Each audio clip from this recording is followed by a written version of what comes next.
Nityanandam Paramasukhadam Kevalam Jnanamurtim Dvandvatitam Gagana Sadrisham Tattvamasyaadilaksham Ekam Nityam Vimalamachalam Sarvadhi Sakshibhutam Bhavatitam Trigunarahitam Satgurum Tam Namami.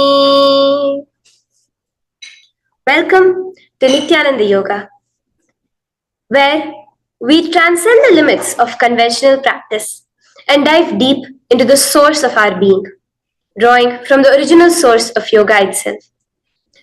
Today, we're embarking on a journey of a simple 308 asanas, the Dvitiya Vinyasa Krama. But it's not just about contorting the body or mastering complex postures. It is about connecting in oneness with the cosmos. Your body will be like wax, moldable and pliable. Today, as we embark on this journey, shed the notion of limitations. Forget the boundaries imposed by your bone and flesh. Instead, recognize yourself as the very source material of the cosmos, the consciousness from where we all come from. With each movement, you will not just be stretching muscles. You will be reaching into the depths of your consciousness.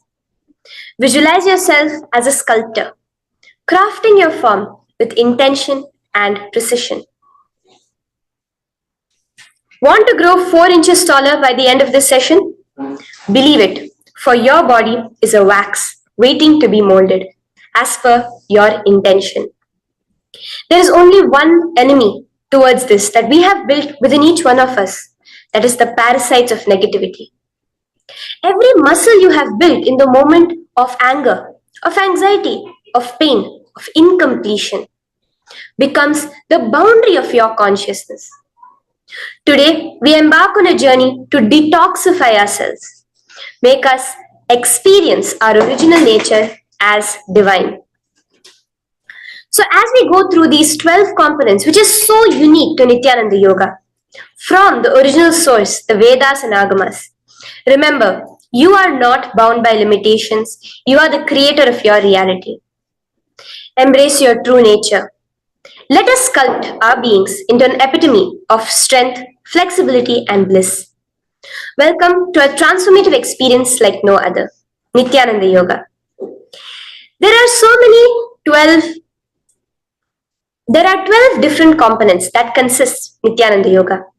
One is the asanas, which we traditionally know of. The various body postures revealed by Paramashiva to align the physical geometry of our body, the physical geography of our body, to the cosmic geometry, the cosmic geography. As Paramashiva says, Sthiram Sukham Asanam, that body posture which is steady, comfortable, because it's in its original nature of Paramashivatva. The second are the pranayamas, the various systematic breathing techniques that Paramashiva has revealed for each one of us, that connect us to the higher dimensions of the cosmos and increase the life energy within us. The fourth are the bandhas, the different internal locks of the body. The third are the mudras, the various hand gestures and body movements to seal that life energy within ourselves. The very word mudra means seals. You will be able to seal the space of oneness within you with Paramashiva. The fourth are the bandhas, the various internal locks of the body to awaken the Kundalini Shakti, our latent potential energy, and make us conducive for the ultimate experience. The fifth are the karanas, the beautiful dance movements of the body, revealed by Paramashiva to put you in the space of ultimate bliss, and which engage all the different parts of your body. The next are the visualizations. As Swamiji says, the intention with which you move your body manifests as your reality. As you hold the visualization within you of the various gods and goddesses of Kailasa, of the various beings of this universe, you manifest the powers of those beings within you. The next are the japas, the various powerful energy vibrations of the cosmos that you will be subtly repeating in your throat center that will cause your very DNA to be bound to the cosmos, to your consciousness with the highest frequency possible. The next are the pramanas, the chanting of the sacred mantras, the original source scripture of Hinduism that reveal the science of Nityananda Yoga, of yoga, because as Swamiji says, yoga has a source and it is Hinduism. These original verses will manifest the vision Paramashiva had when he created yoga in each and every one of us. There are weights, which is an optional component, helps us to enhance our experience of Nityananda Yoga as revealed from the source scriptures of Hinduism. The next are the mandalas, the cosmic geometrical representation. The Shri Chakra, the Shri Yantra, which is the direct geometrical representation of the cosmos. When you keep that in front of you and gaze at it throughout your Nityananda Yoga, your body will fluidly just align itself to the cosmos. We have the Abharana, the Rudraksha, which we keep on our body, which acts as an energy battery, sucking in, storing the energy that we produce during this Nityananda Yoga and releasing it to us throughout the day to fuel our entire day with consciousness. The last but not the least are the Aushadas, the various sacred herbs that you can apply to, which can be infused with the thought current of Paramashivatva to manifest it within you. With this understanding, let us get right into the practice of Nityananda Yoga, which starts with invoking the presence of Paramashiva himself, the very being of Paramashiva, to witness our Nityananda Yoga today, with the chanting of the Shiva Mula Mantra.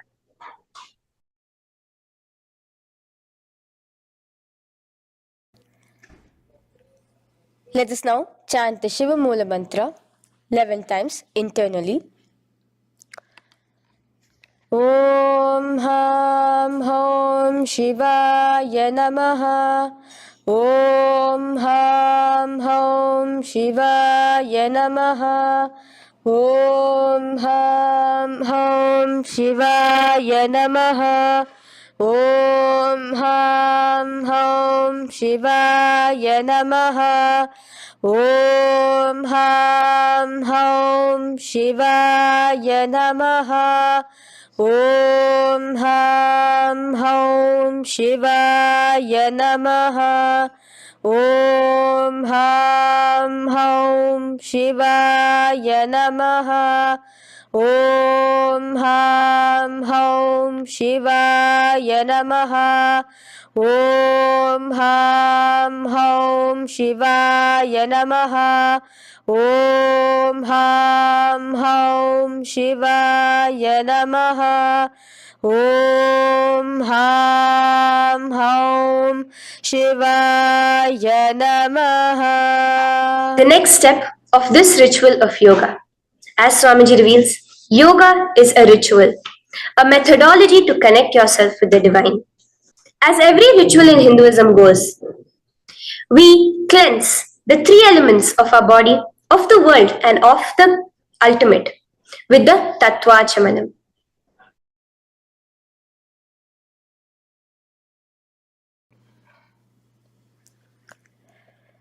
The next is the Tattvachamanam. So now I request all the participants to have the Panchapatram and the Uddharani, the traditional cup and the spoon filled with some fresh water. Now,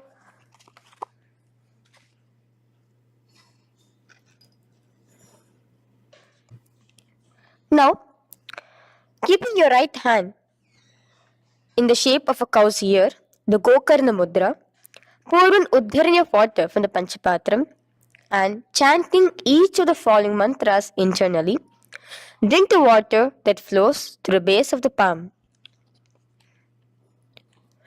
Om Atmatattvam Shodayami Svadha. Om Vidyatattvam Shodayami Svadha. Om Shivatattvam Shodayami Svadha. Wash your right hand with water from the Panchapatram. Now, chanting the following mantra internally, wipe the upper and lower lips twice using the base of the right hand thumb, moving the hand from right to the left of the lips. Om Ham Hridayaya Namaha. Wash your right hand with water from the Panchapatram. Now, with the tips of right hand index, middle and ring finger, touch above the upper lips and below the lower lips. Wash your right hand with water from the Panchapatram. Now, with the tips of right hand index finger and thumb joined together, touch your right nostril, left nostril. With the tips of right hand ring finger and thumb joined together, touch your right eye, right ear, left ear. Wash your right hand with water from the Panchapatram. Now, with the base of the right hand thumb and little finger, touch the navel, right chest, left chest. With the right hand, fingertips together, touch the top of the head, right shoulder, left shoulder, and your heart center. With that, we have the Sankalpa. The Sankalpa, the manifestation of our conscious intention. What is it today each one of us want to manifest through Nityananda Yoga? Hold that in your inner space. Through this conscious intention, which directly happens with the blessings, with the grace of the Supreme Pontiff of Hinduism, Bhagavan Shri Nityananda Paramashivoham, you will just see your intention manifesting as reality.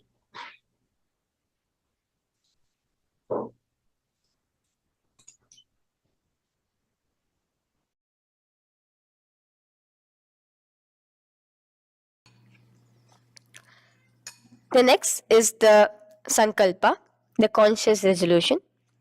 So now I request all participants now to, with your right hand, cover your left palm, which is the Sankalpa Mudra, and keep both the hands on the right thigh. Continue to keep this mudra till the end of the Sankalpa. Om ममोपात समस्त दुरिताक्षयद्वारा भगवत् श्री नित्यानंद परमशिव प्रीत्यर्थम श्री नित्यानंदेश्वरी परमशिव शक्ति समेत श्री नित्यानंदेश्वर परमशिव प्रीत्यर्थम च शुभे शोभने मुहूर्ते अद्य ब्रह्मणः द्वितीय परार्धे श्री श्वेतवराह कल्पे वैवस्वतमन्वन्तरे अष्टाविंशतितमे नित्ययुगे प्रथमे पादे जम्बूद्वीपे भारतवर्षे भरतखण्डे मेरोः दक्षिणे पार्श्वे शखाब्दे अस्मिन् वर्तमाने व्यवहारिके प्रभवादीनां षष्ट्याः संवत्सराणां मध्ये शुभनाम संवत्सरे शुभायने शुभऋतौ शुभमासे शुभपक्षे शुभतिथौ शुभवासरयुक्तायां शुभनक्षत्र शुभयोग शुभकरण एवं गुणविशेषण विशिष्टायाम् अस्यां शुभदितौ श्री कैलासोन्नत द्वादशान्त श्यामला पीठारूढ़ श्री मीनाक्षी सुंदरेश्वरा भिन्न स्वरूप परशिव पुत्र रत्न कुमार गुरुमन्य तुल्यावतार श्री पार्वती स्तन्यपान लब्ध दिव्य ज्ञान विश्रुत सकल निगमागम सारभूत द्राविड वेद प्रवक्त्रे श्रीमत् परमशिव करुणा समधिगत मुक्तामय चतुरश्रयान गीयमान छत्र चामर श्री चिन्ह काहलादि समस्त बिरदावल्यलंकृत ज्ञान विज्ञान चक्रवर्ती सर्वजन संग सद्यो निर्वाण दीक्षा व्याप वर्ग वर्ष विश्रान जीमूत परमत कलभ केसरी शैव सिद्धांत स्थापनाचार्य श्री राजाधिराज पांड्य महाराज गुरु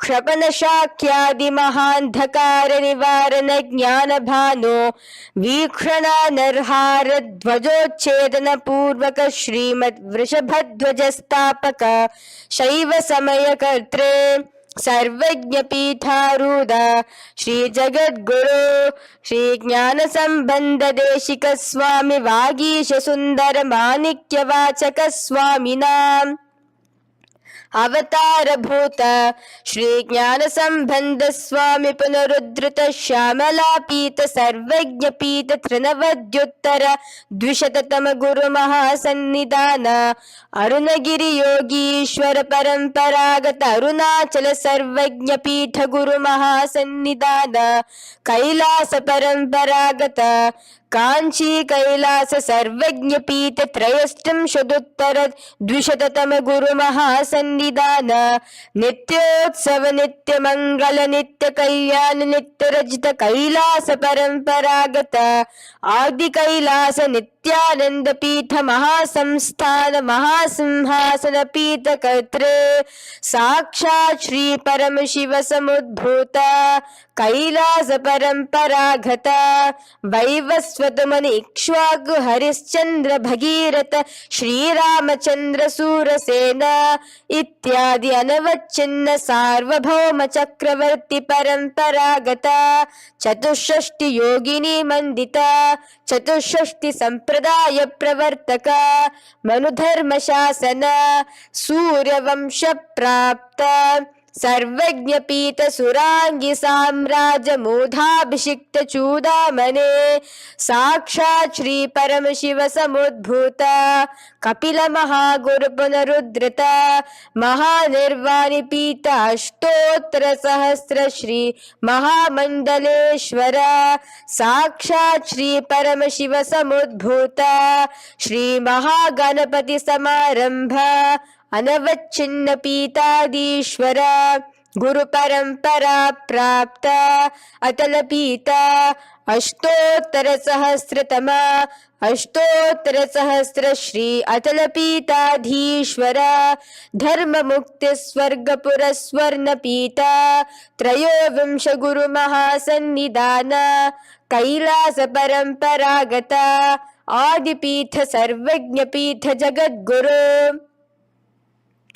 श्री कैलास पुनरुद्धारक श्री कैलास परमाचार्य श्रीमत् परमहंस परिव्राजकाचार्य वर्य सच्चिदानंद प्रणव स्वरूप श्रोत्रिय ब्रह्मनिष्ठ श्रीमद् जगद्गुरु श्रील श्री भगवत श्री नित्यानंद परम शिव श्री ज्ञान संबंध देशिक परमाचार्य स्वामिनां प्रीत्यर्थम तेषां पादारविन्दयोः भक्ति सिद्ध्यर्थम गुरु कृपा कटाक्ष सिद्ध्यर्थम क्षेम स्थैर्य वीर विजय आयुरारोग्य ऐश्वर्यानां अभिवृद्ध्यर्थम धर्मार्थ काम मोक्ष चतुर्विध फल पुरुषार्थ सिद्ध्यर्थम समस्त दुरितोपशांत्यर्थम समस्त मंगलावाप्यर्थम भगवत श्री नित्यानंद परम शिव प्रसादेन सकुटुंबस्य ज्ञान वैराग्य जीवन मुक्ति प्राप्त्यर्थम भगवत श्री नित्यानंद परम शिव कृपा कटाक्षेण पूर्ण आरोग्य युक्त दृढ़गात्र यौगिक शरीर सिद्ध्यर्थम परम शिव शक्ति आविष्करणार्थम नित्यानंद योगाभ्यासं करिष्ये. Now wash your right hand with water from the Panchapatram. Om Apaupasprisya. Now, let's get started with the asanas. Okay? Sit first in a cross-legged position on the ground in Sukhasana. Bring your hands into the Bindu Mudra with your thumbs and index fingers touching each other. Place it on top of your knees. Here we have the Kumbhaka, the pranayama of Samana Kumbhaka. As you inhale and exhale, visualize flames licking up your spine. Do the bandhas, the locks, the Mahamudra Bandha, all three of the bandhas, where you are doing the Jalandhara Bandha, tucking in your chin to your chest, the Udyana Bandha, sucking in your stomach, and the Moola Bandha, clenching your perineum. For the first set of asanas, we have the japa Soham, which you'll be repeating in your throat center. As you do Sukhasana, visualize Lord Shiva in your inner space. The next asana is Parvatasana. Now, from the seated position, bring both your feet to the opposite thighs. Clasp your hands together in front of your heart center in the Anjali Mudra and raise it above your head. Keep your hands as straight as you can. Continue the Samana Kumbhaka and the Japa of Soham. Remain with all the three bandhas, the chin to your chest in Jalandhara Bandha, the stomach tucked in Udyana Bandha, and the clenched perineum in Moola Bandha. Here, visualize yourself as Mount Kailash. The next asana is Hali Pavasana. Now slowly bring your feet together in front of your body as you stretch it out a little further away.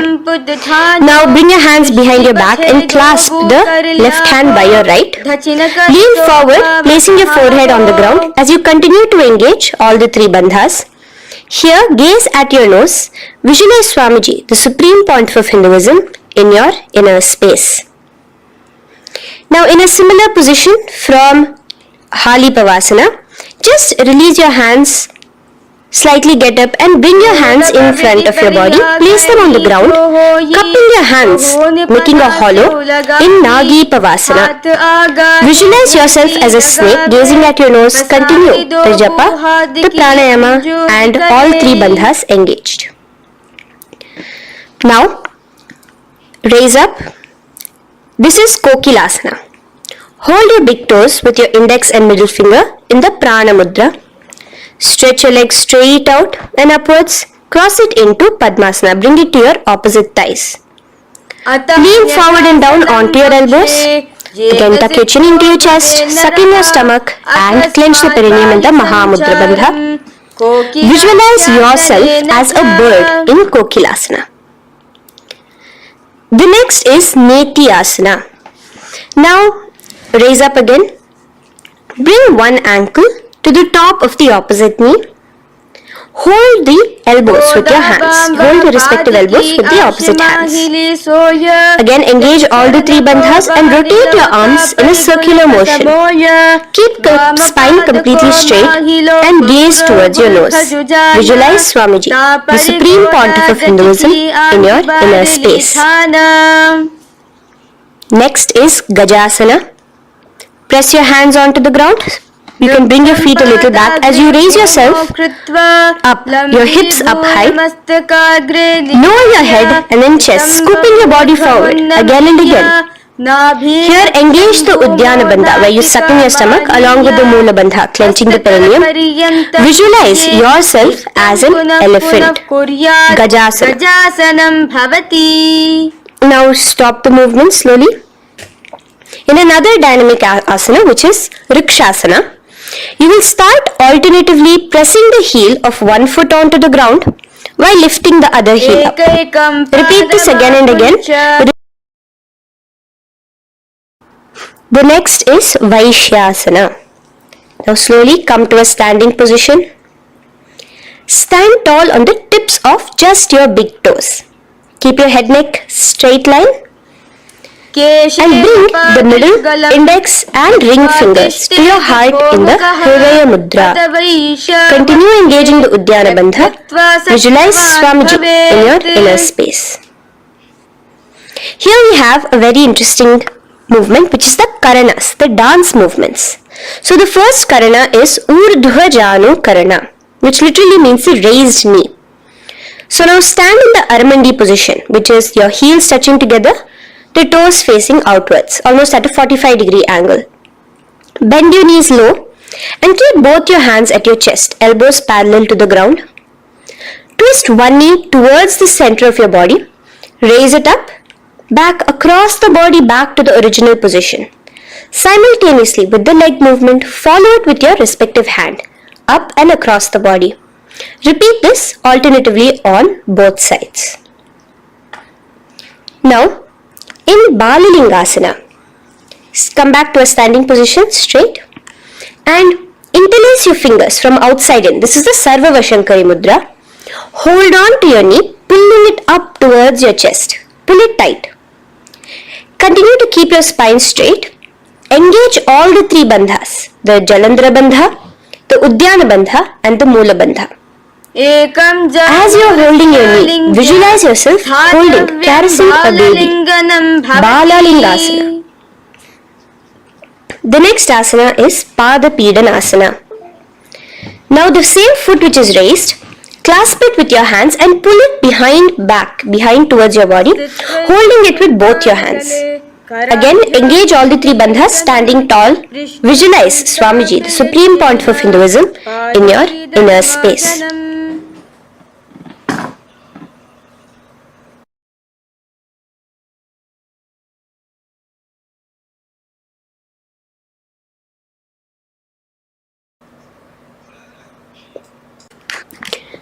From here, let's enter into Natarajasana. Now, the same foot you are already holding behind your back, twist the same hand of that leg inwards and pull the leg back. Extend the opposite hand forward with the index and thumbs together, again in the Bindu Mudra. Now, pull the foot back and up while leaning forward in Natarajasana. Hold your balance here. Here you will be engaging only the Moola Bandha, visualizing yourself as Lord Nataraja, the Lord of Dance.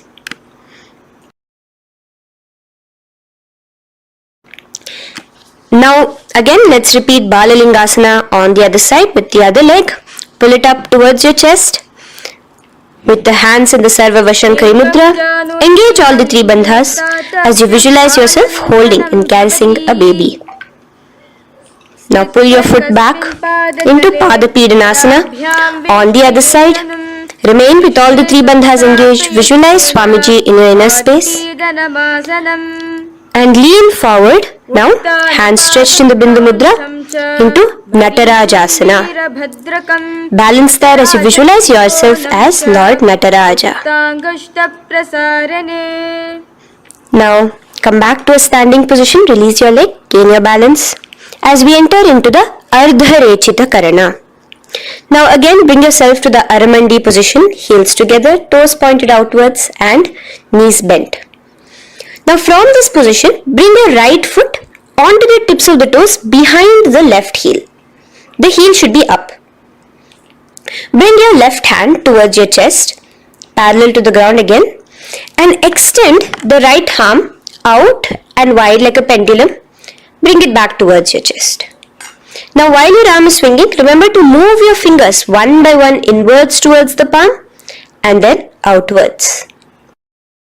Now place the right hand over the nose. Uncross your ankles. Let's do this on the other side also. Cross the left ankle behind and stretch the left hand out like a pendulum.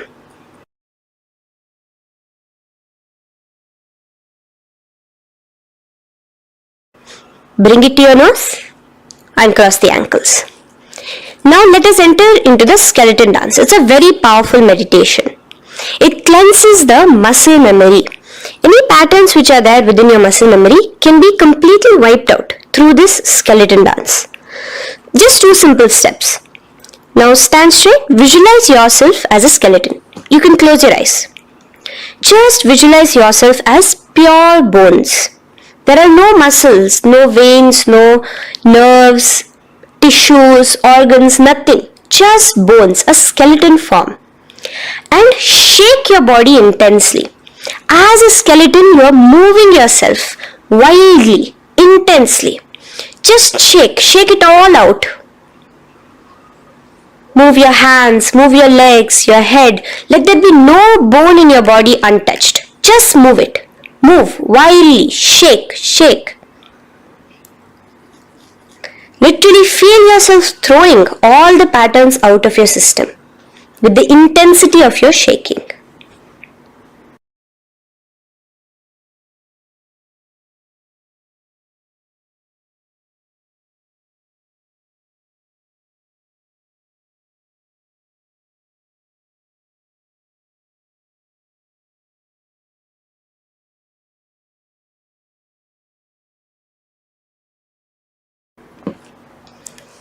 Now slowly calm down. Take a few steps, gain your breath back. That's a powerful meditation we did. Let us do the next karana. Again, come back to a standing position. Do the Aramandi. Your toes outwards, knees bent with your feet together. Now here, raise your hands above your head. Keep your palms completely straight and cross the wrists with the palms facing forward and the back of the hands outward. Now from the crossed wrists, uncross the wrists, spreading your arms out wide while you turn your hip towards the side. Turn by the waist sideways. Bring your hands back over the head and turn on the other side. Repeat this on the other side. Do it again. Let's twist out. Come back to the middle and twist out again. This is the Kati China Karana. Now stand tall. Raise your hands above your head. Bring yourself to the top of the tip of your toes. Let your hands face each other parallel to the ears. You're tall. Pushing yourself, stretching yourself. Again, engage all the three bandhas. Tucking in your chin to the chest, sucking in your stomach and clenching your perineum. Visualize yourself as a palm tree. We have the japa changing over here where you'll be repeating Shivoham in your throat center. Tadasana. Now, as we enter into Uttanasana, relax and lean forward, bringing your hands on by the ground next to your feet. Keep your palms flat on the ground. Try your best.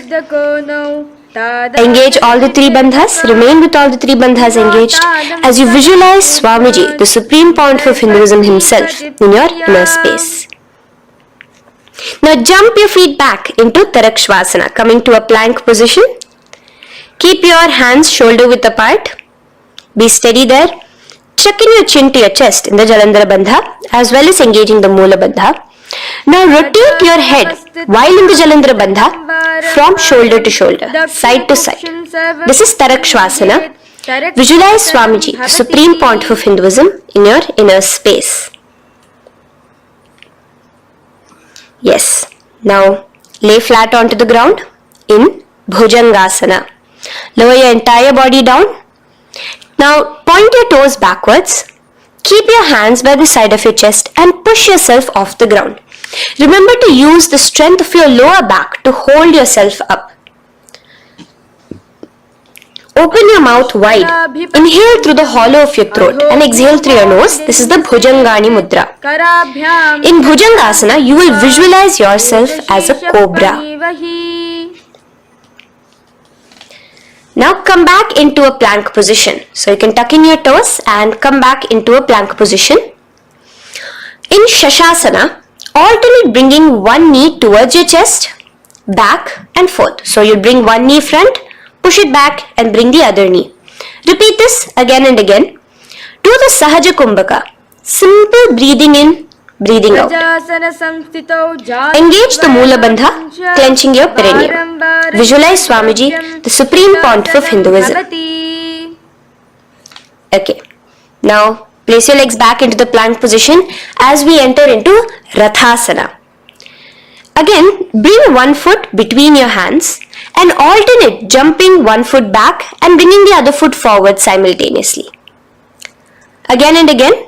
Continue the Sahaja Kumbhaka and the Moola Bandha engaged as you visualize yourself as a chariot, a Ratha, in Rathasana. Now, into Veerabhadrasana. Remain one leg in between your hands. So as you jump, one leg comes between your hands, stop in that position, one leg stretched back, and raise yourself up into a standing position. So the front foot will be pointing forwards and bent at a 90-degree angle. The knee will be bent at a 90-degree angle. The other leg, which is extended back, the foot will be pointed sideways at a 45-degree angle. Now raise your palms, hands up, parallel beside your ears. Do the Uddiyana Bandha along with the Mula Bandha, pulling in your stomach in. Gaze towards your third eye as you visualize yourself as Lord Veerabhadra. Now relax down, switch your legs around, and let us do Veerabhadrasana on the other side. Stretch your hands up, gaze towards your third eye, suck in your stomach in the Uddiyana Bandha, and visualize yourself as Lord Veerabhadra. Okay, bring your feet together now. Let us move into Vrikshasana. Now stand tall, gain your balance here slowly. Bring one foot towards the inner thigh. Bring your palms together, raise them up above your head in the Anjali Mudra. Keep your elbows as straight as you can. Again, continue the Uddiyana Bandha, sucking in your stomach. Gaze forward, hold your balance, visualize yourself as a tree, the stability of a tree in Vrikshasana. Now, slowly bring your hands down. Now the foot which is in your inner thigh, bring it towards the opposite, to the root of the opposite thigh. Bring your hands in the Namaskar Mudra in front of your heart center together and visualize yourself here as Lord Garuda, just engaging the Mula Bandha alone here. This is Garudasana. Now let us repeat Vrikshasana on the other side. Slowly put your foot down, bring the other foot to the inner thigh, raise your hands above your head, suck in your stomach in the Uddiyana Bandha and visualize yourself as a tree. Let's repeat Garudasana on the other side. Slowly bring the foot to the opposite thigh and lower your hands to be in front of your heart center. Release the Uddiyana Bandha, just engaging the Mula Bandha, clenching your perineum. Visualize yourself as Lord Garuda, the eagle vehicle of Lord Mahavishnu. Okay, bring both your feet to the ground now and spread them far apart from each other. Now keep one leg toes pointing forward and the other set of toes pointing sideways. Straighten your arms out parallel towards the ground. Bring your front arm down towards the front foot, beside your foot, while the other arm extends towards the sky. Visualize yourself as a triangle in Trikonasana. Now raise up and let's repeat Trikonasana on the other side. Switch the position of your legs around and go forward. The other arm raised towards the sky. Visualize yourself as a triangle. Now come back to a standing position. Bring your feet together. We are having another Karana, the Nikuttaka Karana. Bring yourself to the Aramandi position. Feet together, knees out wide. Here now bring your hands towards your chest, but keep both your palms parallel towards each other. Bring your right foot onto the toes with the heels up. And simultaneously bringing the right hand towards the top. Now drop the right foot, simultaneously lifting the left foot onto the toes and switch the hands position. Now the left hand is on the top and the right hand is on the bottom. Repeat and let us do this repeatedly. Okay, relax now, come back to a straight position and sit down onto your toes. Sit on your heels with your toes on the ground, knees raised up off the ground, together in front of you in Angushtasana. Bring your hands together in the Namaskara Mudra in front of your heart center. We have a very interesting pranayama over here, which is the Bhramari Kumbhaka, where you will be subtly buzzing like a bee as you do this asana. The japa we will be entering into is Sadashivoham. In Angushtasana, engage the Mula Bandha as you visualize Swamiji, the Supreme Pontiff of Hinduism, in your inner space. Now in the same position, slowly bring your hands to the ground. Balance yourself as you stretch one foot forward, sitting on the heel of one foot and the other foot stretched forward, toes pointed upwards. Bring your hands to the Vara Mudra, just the tips of the finger on the ground while the palm faces forward, both your hands. Continue to engage the Mula Bandha, clenching the perineum as you visualize Swamiji, the Supreme Pontiff of Hinduism, in your inner space. Now, stretch, the leg is stretched forward, right? Stretch the same hand, the respective hand forward and clasp onto the big toe of that foot in the Prana Mudra with your index and middle fingers. The other hand, bring it to the back of the respective heel in Vidhunanasana as you visualize Swamiji in your inner space. Okay, bring your 2 feet back together as we repeat Saurasana on the other side. Stretch your left leg forward now. Palms in the Vara Mudra on the ground. Visualize Swamiji in your inner space. And lean forward into Vidhunanasana on the other leg. Clasp your toes. Bring the other hand to the back heel. Continue to visualize Swamiji.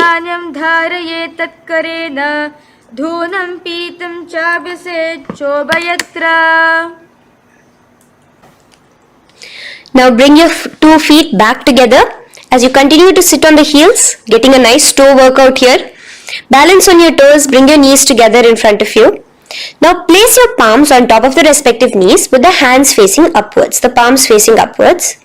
Leave a slight gap between your palms and knees. As you gaze forward, engage the Jalandhara Bandha, tucking in your chin to your chest and look between the gap between your hands. Brahma Jurankushasana. The next is Kapilasana. Now spread your knees wide and place them onto the ground. Keep your hands on the respective knees. Pull your stomach in and up in the Uddiyana Bandha. Gaze towards your nose as you visualize yourself as Maha Kapila Muni, the first man that ever started thinking. In the same position, just release that Uddiyana Bandha. Release the lock of the stomach, but continue to clench your perineum in Mula Bandha as you switch your gaze to your third eye. So from your nose, switch your gaze to the third eye. Visualize Swamiji, the Supreme Pontiff of Hinduism, in your inner space. Bhadra Gorakshasana. Next is Suryasana. Now, your toes are tucked. Just lift your knees off the ground, wide apart. Bring your hands together in the Padma Mudra with the little fingers and thumbs joined together. Engage the Uddiyana Bandha, suck in your stomach and raise your hands up tall above your head. Slightly lean back as you look towards the gap between your hands. Visualize Lord Surya in your inner space. Now relax, slowly bring your hands to the ground.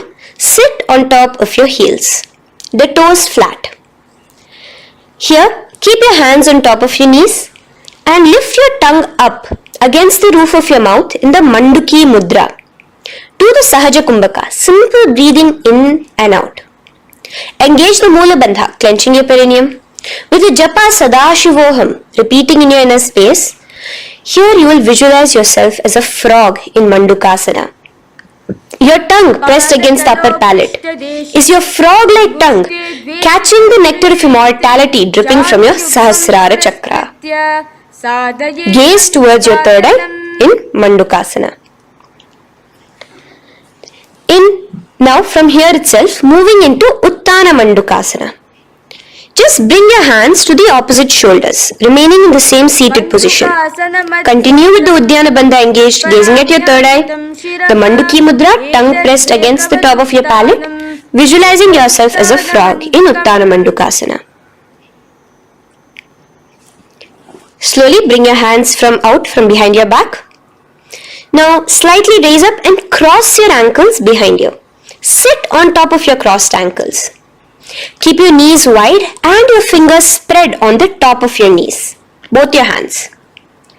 Open your mouth wide and stick out your tongue, exhaling forcefully. Gaze at the tip of your nose. Repeat this several times because you're visualizing yourself as a lion in Simhasana. The next asana is Bhadrasana. Now you can release yourself and uncross your ankles. Just keep your toes crossed behind you. Again, sit on top of your heels, keeping your knees wide apart. Cross your hands behind your back, hold on to the big toes in the Prana Mudra with your index and middle fingers. Apply the Jalandhara Bandha, tucking your chin to your chest along with the Mula Bandha, sucking in your perineum. As you gaze towards your nose, here, resume the Brahmari Kumbhaka, buzzing like a bee subtly in your inner space as you visualize Swamiji, the supreme pontiff of Hinduism, in your inner space. Now bring your hands out from behind you. As you bring yourself to a squatting position.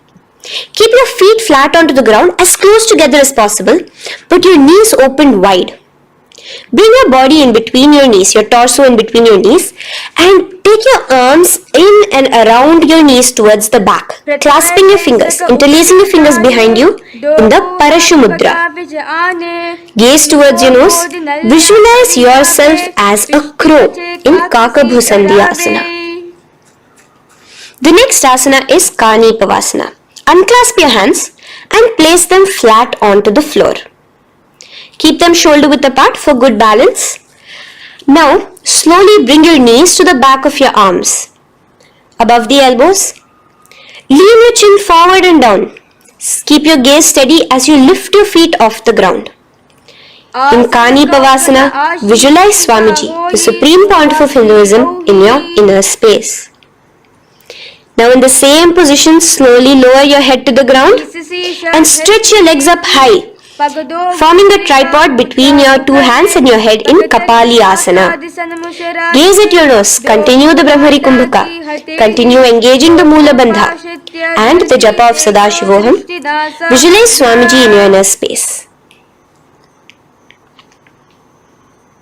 The next asana is Parshva Mayurasana. Slowly bring your feet down.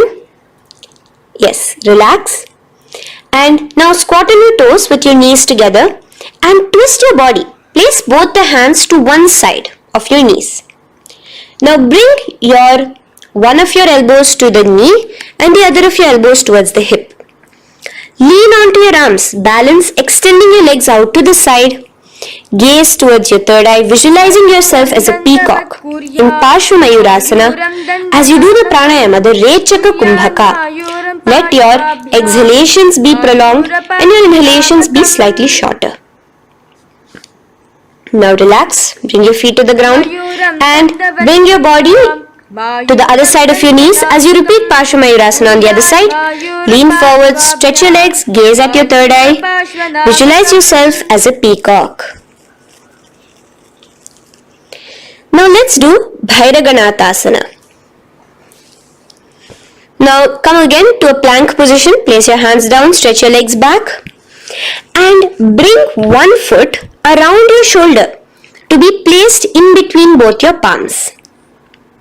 Gaze at your third eye. Just engage the Mula Bandha, clenching your perineum.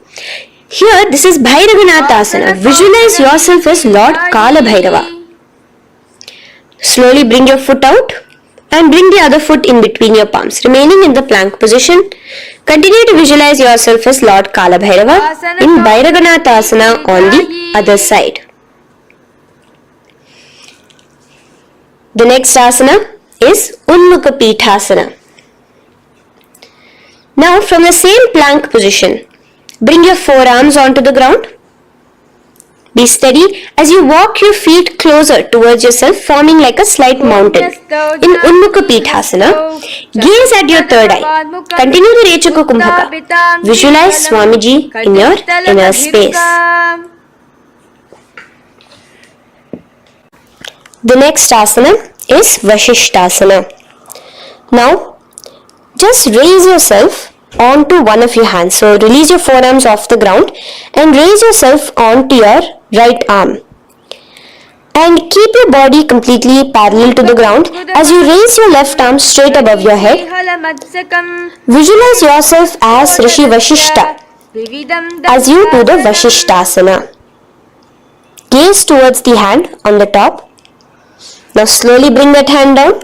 As you switch the hands, bringing your right hand up towards the sky. Balance there, completely straight on your toes. As you visualize yourself as Rishi Vashishta, the Guru of Bhagavan Sri Rama. Now, bring your feet forward into Anjani Asana. So here you will be sitting on your hips with your legs pointed forward and sit on top of your hands. So keep your palms facing upwards and sit on both your palms as you tuck your elbows into your body. Do the Rechaka Kumbhaka, continue the Rechaka Kumbhaka. Engage the Jalandhara Bandha, tucking in your chin to your chest, gaze at your nose, visualize yourself as Lord Hanuman in Anjani Asana. Now, slowly release your hands from under your body as you lean forward into Paschimottanasana. Clasp your respective toes with your index and middle finger. Lean forward and down, bring your elbows to the ground, your forehead towards your knees.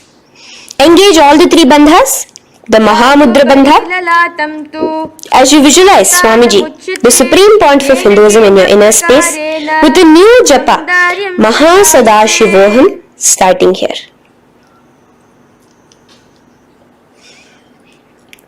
The next is Ugrasana. Now, you can raise up and clasp your hands behind your neck in the Parashumudra. Interlace both your fingers. Lean forward and down, bringing your forehead to your knees and your elbows onto the ground. Again, engage all the three bandhas in the Mahamudra Bandha as you visualize Devi Kali in your inner space in Ugrasana. The next is Marichi Asana.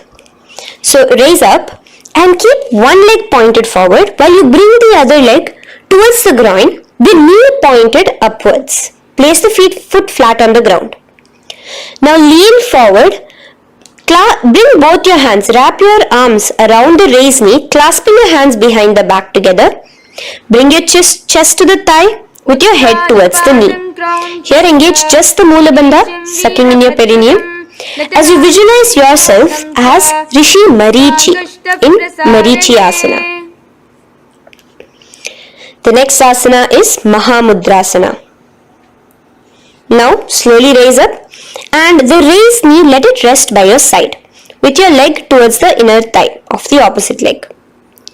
Now again reach down. Hold your foot, bring your elbows to the ground, your forehead to your knees. Engage all the three bandhas in the Mahamudra Bandha. Gaze at your nose, visualize Swamiji himself in your inner space. Raise up. Let's repeat Marichi Asana on the other side. Bring the other foot straight while the other foot comes into the groin. Knee up. Lean forward, clasping your hands behind your back. Visualize yourself as Sage Marichi. Now from here, raise up, engage all the three bandhas as you let your knee fall to the side. Lean forward, clasping the foot. Gaze at your nose. Visualize Swamiji in your inner space in Mahamudrasana on the other side. Now, bring yourself to a seated position. Sit and bring the soles of your feet together. Bend your knees and keep your heels as close towards you as possible. While the knee, try to touch your knees to the ground. Clasp your feet together with both your hands. Maintain a straight spine. Gaze towards your nose in Bhadrasana 2. Visualize Swamiji, the supreme point of Hinduism, in your inner space. The next asana is Gwali Pavasana. Now, keeping your feet together, just bring your hands towards the respective knees. Just lightly place them there. Tuck your chin to your chest in the Jalandhara Bandha, continuing to engage the Moola Bandha, clenching your perineum. As you gaze at your nose, visualize Swamiji, the supreme point of Hinduism, in your inner space.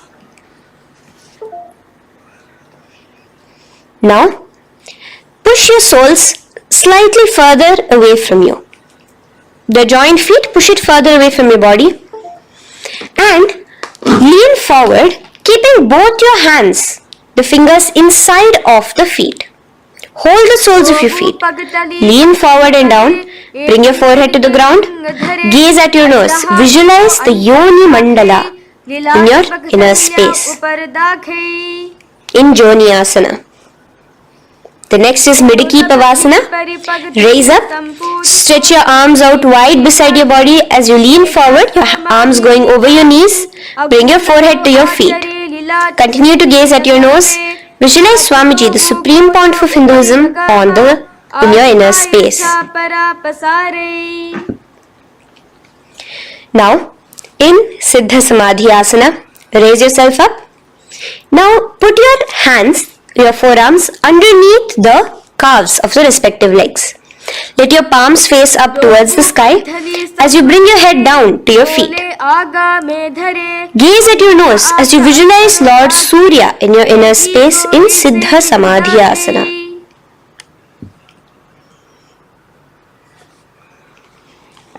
The next asana is Chiniki Pavasana. Raise up now. Bring both your feet together in front of you. Bring your feet back close to your body. Now place your hands underneath both the feet and pull your feet open like a book facing towards the sky. Both your feet.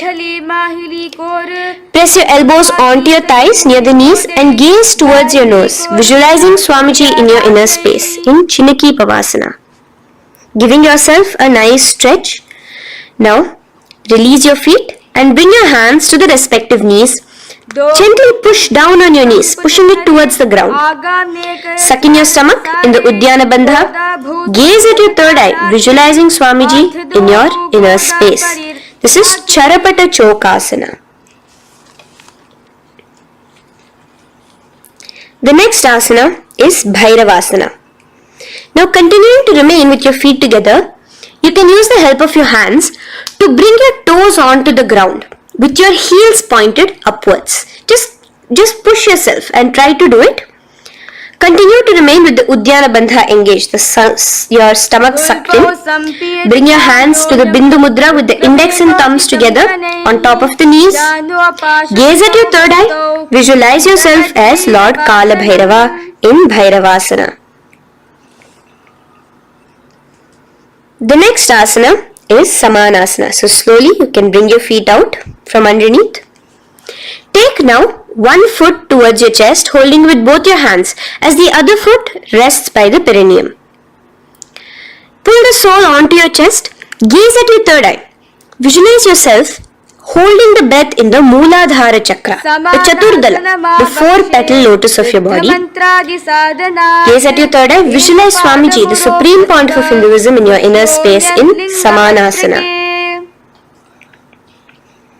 From here, let's move into Apanasana. Now, the foot that you have towards your chest, just bring it over your shoulder and place both your palms onto the ground beside you. As you lift the leg by your perineum, stretch it out and lift it up high into the sky in Apanasana. Gaze at your third eye, visualizing Swamiji in your inner space. Let's repeat Samanasana on the other side. Bring your foot down. Clasp the other foot towards your chest. Gaze at your third eye, visualizing Swamiji in your inner space. And bring the foot onto your shoulder as we repeat Apanasana on the other side. Stretch your leg out straight in front of you, up high towards the sky, gazing at the third eye, visualizing Swamiji in your inner space. Okay, relax slowly. Let's move into Gomukhasana. Now, sitting in a seated position, cross one leg over the other, like over, and align the knees together at the center of your body and the feet by the opposite hips. Place both your hands on top of the stacked knees. Gaze at your nose. Here we have a beautiful pranayama, very cooling pranayama, which is the Sheetkari pranayama, where you will be inhaling through your clenched teeth with your tongue pressed against behind your teeth and exhaling through your nose, creating a hissing sound. The japa will be for the next sequence of asanas. Om Nityanandoham. Visualize the face of a cow in Gomukhasana. Now keep your knees crossed. From the knees, bring your hands towards the respective toes on the side of the body. Clasp the big toe in Prana Mudra. Suck in your stomach in the Uddiyana Bandha. Visualize yourself as Rishika Anasuya in Anasuyasana. Now in Anasuyasana 2, just bring your hands behind your back, clasped together, interlaced fingers in the Parashamudra. Lean forward and down. Try to bring your nose to touch the ground in front of you.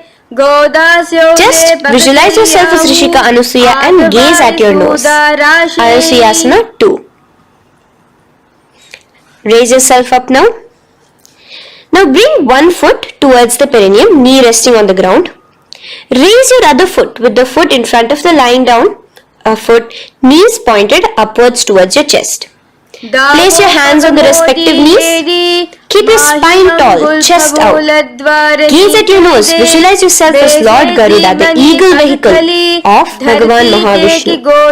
Garudasana 2. From here moving into Naradasana. Now, keep both your hands, bring both your hands behind your neck and clasp them in the Parashamudra. Interlace your fingers behind your neck. Twist outward of the raised knee. Just keep your whole body outside of the raised knee. Gaze towards your third eye, visualizing yourself as Devarishi Narada in your inner space. From Naradasana, let's enter into Matsya Pithakasana. Place one foot on the top of the opposite thigh. Wrap your respective arm across the knee, holding on to the opposite shin. Extend the opposite hand straight. Hold on to the respective toe with the index and middle fingers in Prana Mudra. Gaze towards your nose. Visualize Matsyavatara, the fish form of Bhagavan Mahavishnu in your inner space. In Matsya Pithakasana.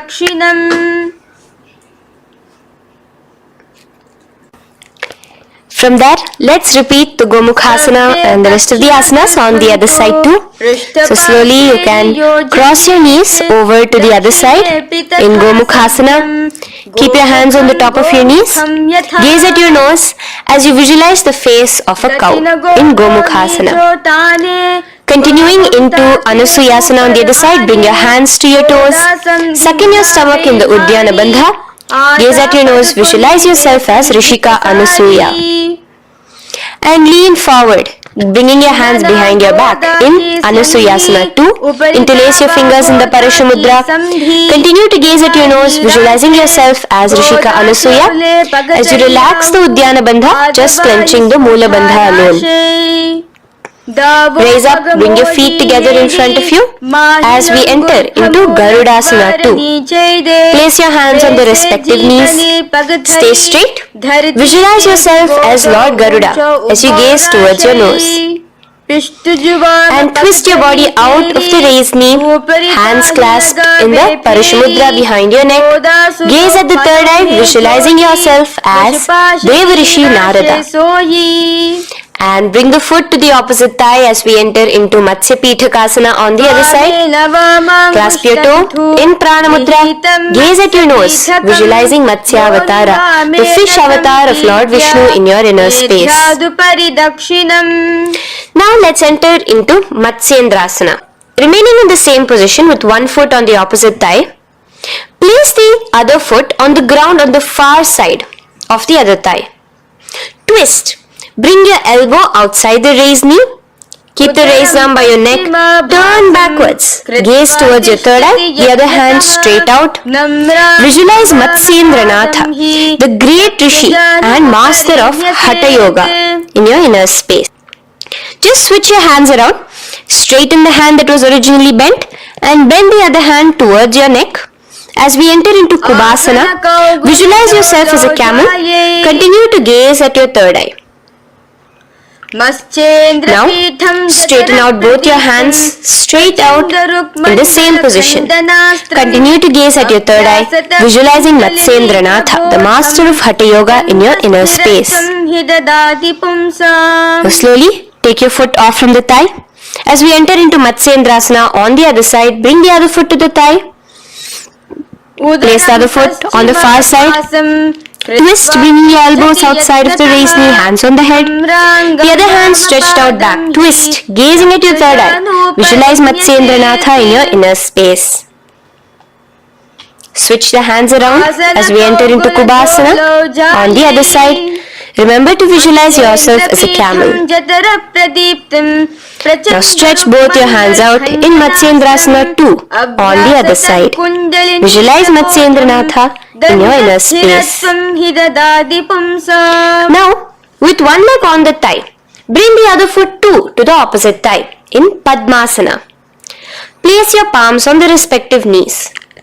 Engage all the three bandhas in the Mahamudra Bandha, tucking your chin to your chest, sucking in your stomach and clenching your perineum. We have a new pranayama here, which is the Shitali Kumbhaka, where you will continue to inhale through the teeth without creating the hissing sound, and exhale through your nose. A new japa of Om Nityananda Mahasadashivoham starts here. Gaze at your nose in Padmasana, visualizing yourself as Bhagavan Paramashiva. Now, keeping your legs in the same position, just cross your hands over each other, clasping onto the toes with your index and middle fingers in the Prana Mudra. Gaze at your nose, visualize yourself as Devi Parvati, the consort of Lord Paramashiva in Padmasana 2. Now, uncross your hands. Take your hands and insert it into the gap between your thighs and your calves. Put both your hands within and pull it out on the other side. As you balance on your hands, lifting your whole body off the ground, visualize yourself as a rooster in Kukkutasana. Now relax. Take your hands out from inside your feet as we enter into Baddha Keki Asana. Place your hand onto the ground as you raise up on your knees. Place your palms on the ground, fingers pointing towards the legs. Now keep your elbows together, pressed against your navel. Slowly lean forward, balancing, and extend your knees off the ground, visualizing Swamiji in your inner space. In the same position, stretch your legs out behind you in Mayurasana. Visualize yourself as a peacock. Hold your balance. Relax now. Yes, relax flat onto the ground into Makarasana. Lay down completely flat. Keep your feet pointing outwards, far away from each other. Place your forehead on the mat. Interlace your fingers behind your neck in the Parishamudra. Just relax, visualizing yourself as a crocodile as we go back to the Sahaja Kumbhaka, the simple breathing in, breathing out. Just keep the Mula Bandha alone engaged.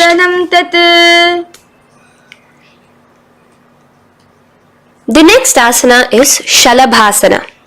Now lay on your stomach and place your hands on the ground beside the chest. From the laying position, raise your legs up. Use your core strength to bring your thighs off the ground. Visualizing yourself as a locust in Shalabhasana.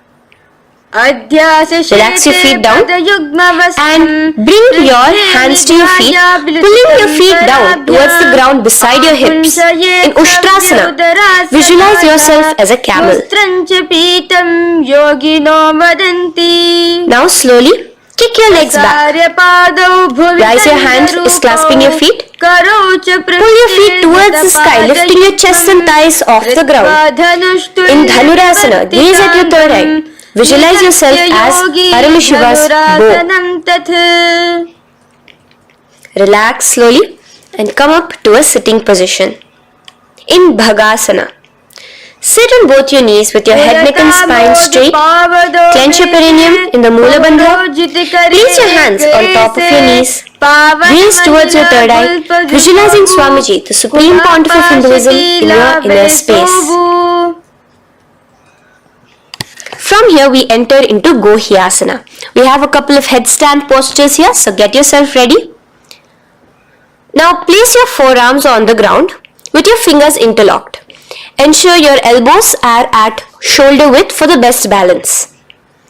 Place the top of your head on the ground, holding your head with your hands. Slowly walk your toes forward until your hips are in a straight line with your shoulders, and just kick your feet up slightly. Make sure not to lose your balance. Keep your knees bent together at your chest. Toes pointed upwards. Gaze to your nose, visualizing Swamiji in your inner space.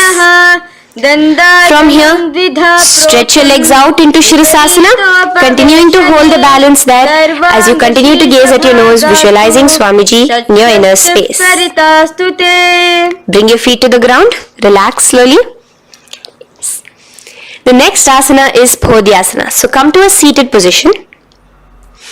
Bring your hands behind your calves, stretching your legs up and your forehead to your knees.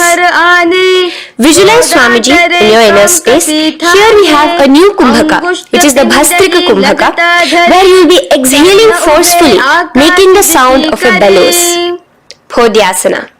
The japa for this next series is Om Nityananda Paramashivoham, the Mahavakya.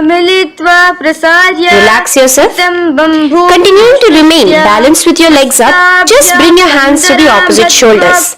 In Parighasana, visualize yourself as a mace as you gaze towards your third eye. Now relax.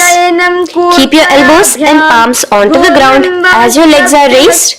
Visualize yourself as a boat in Naukasana. Continuing to gaze towards your third eye, remember to continue the Bhastrika Kumbhaka. Forceful exhalation.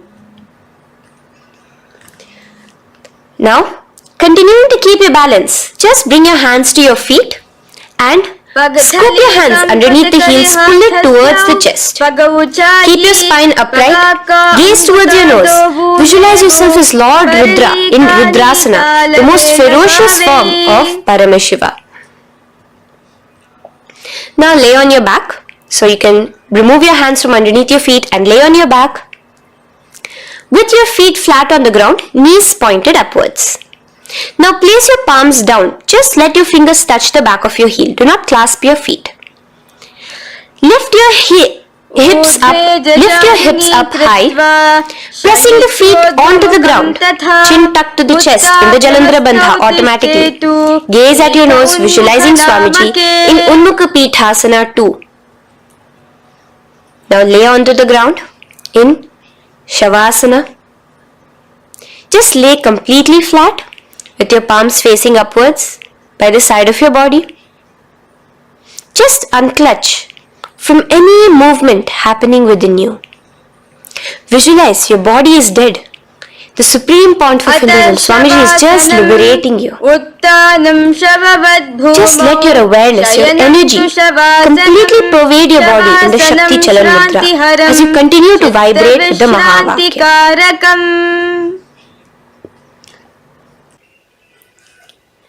Roll over to one side and come to a seated position.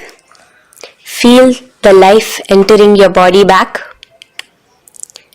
In a seated position, let us get continued with the sequence. We have 200 asanas more to go, starting with Yatha Sanishtasana. In Yatha Sanishtasana, sit in any posture you are completely comfortable in, bringing your hands into the Bindu Mudra with the thumbs and index touching. Start off with the Samana Kumbhaka. As you're inhaling and exhaling, feel flames licking up your spine. Clench your perineum in the Moola Bandha with the japa Om Nityananda Paramashivoham for the remaining of the sequence. Visualize Swamiji in your inner space.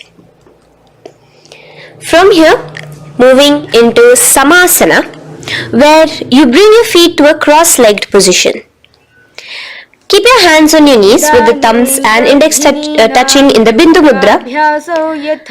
Just inhale and exhale as you visualize Swamiji in your inner space. The next is Muktasana. Press your left foot against your genital region. Place the right foot on top of your left. Keep your hands facing downwards on top of your knees. Sit straight, gazing towards your nose. Visualize yourself as a sage liberated by Swamiji himself. Now, continue to remain in the same position as we go into Siddhasana, where your gaze will be switching from the nose to your third eye. Continuing to visualize Swamiji in your inner space, ensure the Moola Bandha, the perineum, is locked. in Siddhyasana now. Continuing the same position. Engage all the three bandhas. Sucking in your stomach, bringing your chin to your chest in the Mahamudra Bandha. Switch the gaze to the ground in front of you from your third eye. Visualize Swamiji in your inner space. Now, relax the Uddiyana Bandha and Jalandhara Bandha. Just keep the Moola Bandha, the perineum alone clenched, as we enter Rudrasana 2, where your legs will remain in the same position, just your hands alone. From resting on your knees, will turn around to the Bindu Mudra, the thumbs and index touching. Gaze towards the third eye, visualize yourself as Lord Rudra, the fierce dimension of Paramashiva. The next is Santadhunasana. Keep your hands in the Bindu Mudra, your legs crossed in the same position. As you switch your gaze from your third eye to your nose, visualizing Swamiji, his tranquility, unshakable nature. Now, relax the Bindu Mudra, keep your legs in the same position, and bring your hands to your navel, cupping one palm over the other in the Samputa Mudra. It looks sort of like a lotus bud. Continue to visualize Swamiji in your inner space in Siddhasana 2. The next asana is Bandha Yoni Asana.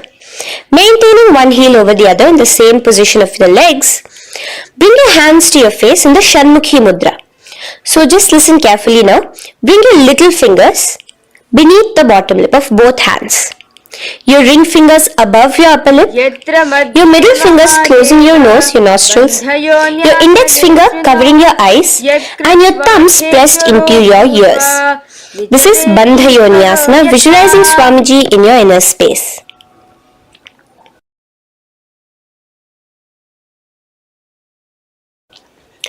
The next asana is Virasana.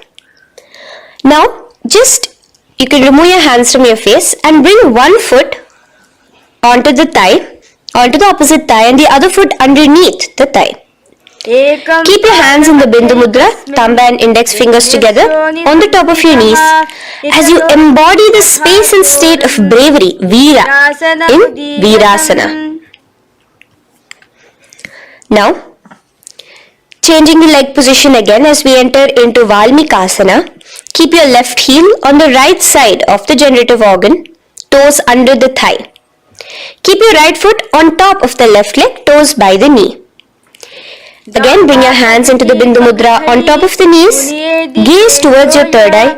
Visualize Rishi Valmiki, the poet, the first poet and author of Ramayanam. The next asana is Joni Mudrasana.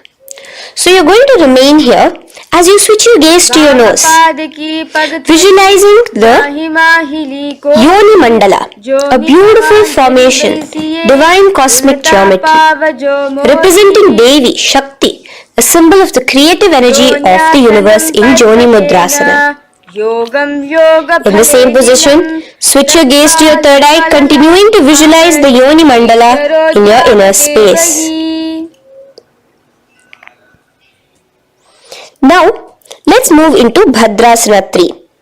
So bring your feet, the soles of your feet together, uncross them and bring them together in front of your body. Hold it with both your hands, pulling it against you. Push your knees down towards the ground. As you gaze at your nose, suck your stomach in the Uddiyana Bandha. Visualize Lord Veerabhadra in your inner space. Bhadrasana 3. In the same position, we are entering into Aghorasana, where your left hand will rest on top of the left knee, while your right hand comes towards your face. Now, do the Khechari Mudra, where you are bringing your tongue towards the upper palate, gazing towards your third eye. Now, with your right hand, cover your mouth, close the left nostril with your index finger, inhale through the right nostril. Close both the nostrils, hold your breath and exhale through the left nostril in the Abhyantara Kumbhaka. Repeat this on the other side. Visualize yourself as an Aghori, completely dedicated to Paramashiva in Aghorasana. The next asana is Kaneri Pavasana. So you can Distance your feet a little away from your body. As you lean forward, place your elbows onto the soles of your feet and rest your chin on your palms. Gaze at your nose, suck your stomach in Uddiyana Bandha. Here, continuing with the Rechaka Kumbhaka, where your exhalations are prolonged than your inhalations, visualizing yourself as a female elephant drinking water in Kaneri Pavasana. The next asana is Parasana. So now, come to a seated position, raise yourself up and keep your knees raised. Bring your hands underneath your knees, between your calves and thighs, and clasp them together. Interlace your fingers in the Parashamudra in front of your navel. Lift your feet off the mat. Visualize Swamiji, the supreme point of Hinduism, in your inner space as you gaze at your nose in Parasana. The next asana we'll be moving into is Gopi Chandasana. Now take your hands out from in between the feet as you let your feet rest on the ground. Take your hands out from underneath your calves. Interlace your fingers around the feet with the soles of the feet together and raise it up towards your chest. Rest your knee on top of your feet. Gaze at your nose. Embody the state and space of a king in Gopi Chandasana. The next asana is Udarasana. So now just quickly release your legs, bring your hands underneath your calves and hold on to your feet again from inside out. Both your feet together. Bring your feet up to your chin, resting your chin on top of the interlaced fingers. Bring your feet to your chest, gaze at your nose, visualizing your body, the supreme point of Hinduism, free from any defects in Udarasana. Now, in the same position, just lift your legs up towards your head. Let the top of your hands come towards the top of your head, your forehead. And this is Vishishtasana. Visualize yourself excelling in everything in this posture. Now, slowly relax. Keep your hands underneath your shins as you take your hands up to the shoulder, pulling your hand and interlacing your fingers behind your neck. In Bhujasana, visualize yourself as a cobra. The next asana is Kalyanasana. So in the same seated posture, bring your hands around from behind your neck, remove them and put them around your back, interlacing the fingers behind you. Gaze at your nose. Visualize yourself as a beautiful, auspicious goddess in Kalyanasana.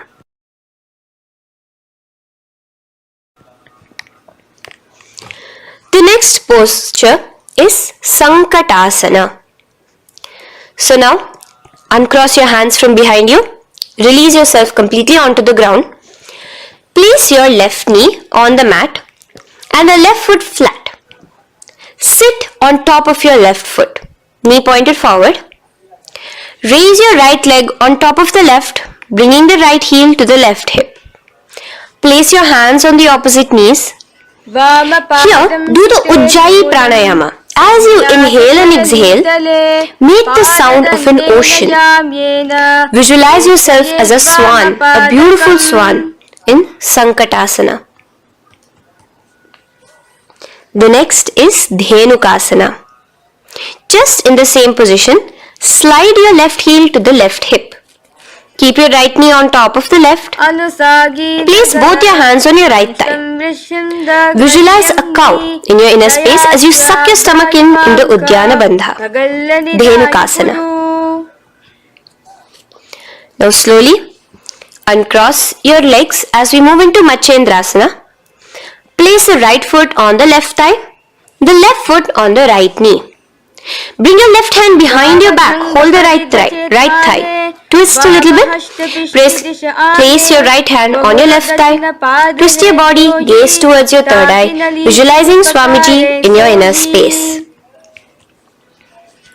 The next asana, Matsyendrasana 2, just untwist your body As you clasp the respective toes of both your feet with your hands, lean forward and down, bringing your forehead to the ground in front of your feet. Visualize Swamiji, the supreme pontiff of Hinduism, in your inner space. Raise up now.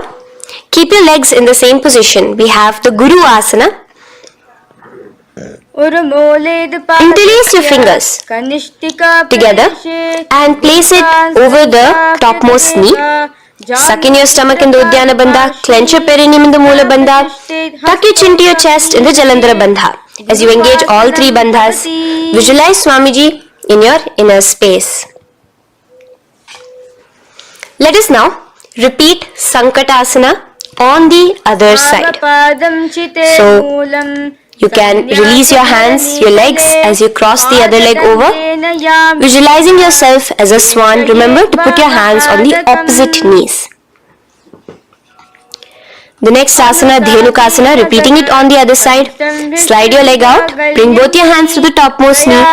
Suck your stomach in the Uddiyana Bandha. Visualize a cow in your inner space. Matsyendrasana again, repeating it on the other side. Bring your legs to the cross-leg position. Twist your body around as you gaze at your third eye, visualizing Swamiji in your inner space. Untwist as we enter into Matsyendrasana 2 on the other side. Hold on to your feet, bring your forehead to the ground, continuing to visualize Swamiji in your inner space. Slowly raise up and let us do Guru Asana on the other side. Engage all the three bandhas in the Mahamudra Bandha. Interlace your fingers, place it on top of your knee. Continue to visualize Swamiji, the supreme pontiff of Hinduism, as we do Guru Asana. Now, slowly uncross your feet and place them flat on the ground, knees towards the chest in Pashasana. Keep your hands holding the opposite knees, thighs together, and keep your spine completely erect. Continue the Khechari Mudra, where your tongue is pressed against the roof of your mouth. As you gaze at your third eye, visualize Swamiji in your inner space. Continue the Ujjayi Kumbhaka. As you breathe in and out, make the sound like an ocean. Now in the same position, just bring your chin towards your knees in Bodha Shokasana.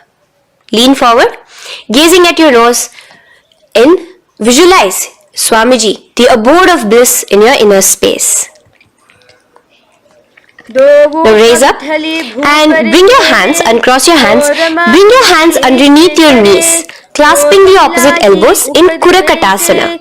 Gaze at your nose, visualizing Swamiji in your inner space. Now, in the same position as Kurakatasana, just cross your ankles into Sumati Asana. Toes pointed upwards. Gaze at the nose. Visualize the great sage and Maharishi Sumati in your inner space. The next asana is Dandasana. Extend your feet out straight in front of you. Keep your arms straight above your head. Interlace the fingers from inside out. Let your wrists point outwards. Engage the Mahamudra Bandha, all the three bandhas. As you gaze at your nose in Dandasana, visualize Swamiji in your inner space. The next is Arambhasana. Now keeping your legs straight, release the Jalandhara Bandha and the Uddiyana Bandha, keeping your perineum clenched in Mula Bandha. Lean forward and down. Hold your big toes in the Prana Mudra with your index and middle fingers. Head to your knees. Do here the Nadi Shodhana Pranayama. Inhale through the left nostril, hold and exhale through the right. Visualize Swamiji in your inner space. The next is Bhidokasana. So, slightly raise your body up and bring your hands underneath your knees, extending your knees slightly up. Keep your heels a bit apart from each other and clasp your feet. Bring your shoulders down, wrapping your hands around your legs. Gaze towards your third eye, visualizing Swamiji in your inner space. So from here, let's enter into Jalandhari Pavasana. So you can actually remain in the same position with your hands underneath your calves and just bring the soles of your feet together. You might want to bring your body closer. Place your head on top of your feet with the palms facing upwards on the ground. Gaze at your nose. Visualize Swamiji in your inner space. Now slowly bring your hands out from underneath and come to a seated position. Stretch your legs out as we enter into Urdhva Paschimottanasana. Here we have a new Kumbhaka, the Pratyahara Kumbhaka, where you will feel your breath coming from your Mooladhara Chakra up to the Brahmarandra above the Sahasrara. This is the Pratyahara Kumbhaka. In Urdhva Paschimottanasana, extend your legs out, lift one foot behind your neck and lean forward and down towards your foot, visualizing Swamiji in your inner space. Now, slowly, keeping your leg behind your neck, lay onto your back as we enter into Anantasana. Hold the foot from the top of the opposite hand. Visualize yourself as infinite, endless, eternal. Gaze at your nose in Anantasana. Just now, in the same position, roll onto your elbow of the hand holding the foot. Gaze at your nose, feeling in complete control like Swamiji in Ankushasana. Slowly remove the leg from behind your neck. Take a moment to stretch, relax. Lay on your back. Bring your knees towards your chest. Bring your hands around, encircling the thighs and the calves with your arms. Roll to the left and right in Drishasana, visualizing Swamiji in your inner space. The next asana is Urdhva Paschimottanasana. On the other side, let us repeat it. Raise up to a sitting position and bring the other foot behind your neck. Lean forward and down, clasping your foot. Repeating Anantasana on the other side, lay on your back, bring the opposite hand to the foot, gaze at your nose, and continuing to gaze at your nose, roll onto the elbow as we repeat Ankushasana on the other side. Now, you can release your foot and try to remain in the same position without removing the leg from behind your neck as you bring the other leg too to cross behind your neck with both your legs behind your head. Laying on your back, bring both your hands to clasp behind your back. Gaze to your nose, visualizing Swamiji in your inner space in Yoga Nidrasana. As we enter into Atma Ramasana, in the same position you can uncross your hands from behind your back. Bring it up, continuing to keep it underneath the legs, just clasp it behind your neck. So you can bring your legs out from behind your neck. Just let your hands interlace behind your neck, gazing to your nose, visualizing the Atma Rama, Bhagavan Mahavishnu within you as your soul blessing you, as you gaze at your nose in Atma Ramasana. Now, you can release your hands and legs. Continue to lay on your back as we enter into Kochikasana. Bring your knees to your chest with the soles facing upwards. Extend your arms sideways as you gaze towards your third eye, visualizing Swamiji in your inner space. Now, from Kochikasana, keep your arms reached out to the sides at shoulder level. As we enter into Jatara Parivriti 1, keep one knee bent, twist it and bring it to the ground on the opposite side with the other leg extended straight. In Jatara Parivriti 2, keep both the knees bent to one side. And in Jatara Parivriti 3, keep both the legs straight to one side. Throughout this, keep your head looking in the opposite direction. And let us repeat this on the other side. You can bring your knees back to your chest. Let your legs out, go to the other side and do Jatara Parivriti 1, 2 and 3. The next asana is Dvipada Pitham. So now, from Jatara Parivriti, you can bring your feet down, lay on your back with your knees pointed upwards, feet flat on the ground.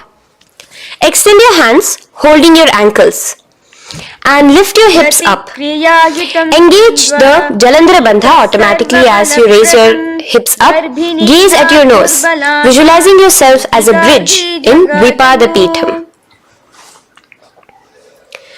Now in Paryankasana, so you can lay back onto the ground and place your feet flat. Bring your arms over your head, placing the hands flat near your shoulders with the fingers pointing towards the feet.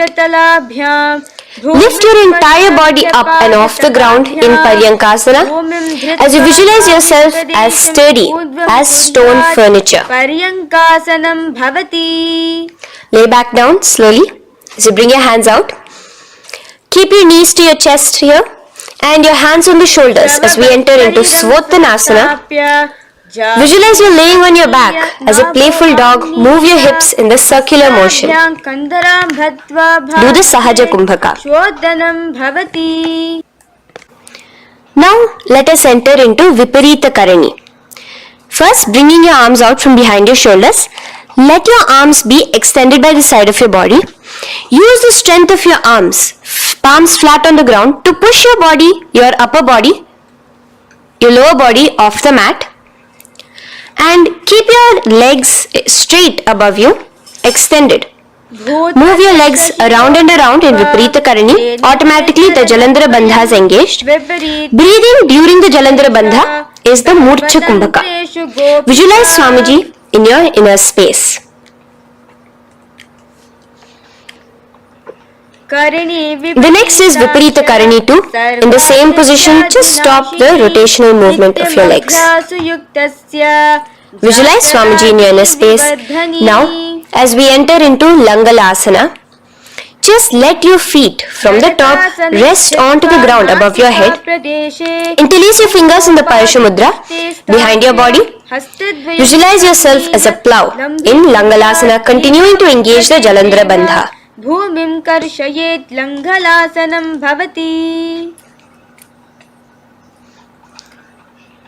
Now, in Shaita Paschimottanasana, bring your hands out from behind your body and hold on to the toes above your head.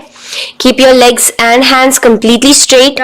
Visualize Paramashiva as Shaita Paschimottanasana is one of the 84 different asanas directly revealed by Paramashiva himself. Continue to do the Murcha Kumbhaka, inhaling and exhaling with the Jalandhara Bandha. Clasping your toes now, spread your feet wide apart from each other in Supta Konasana. Visualize Swamiji in your inner space. Bring your feet back together as we enter into Chakrasana. Clasp your ankles, keeping your legs and hands completely straight above your head. Visualize yourself as a chakra, a wheel in Chakorasana. Now slowly rest your back onto the ground.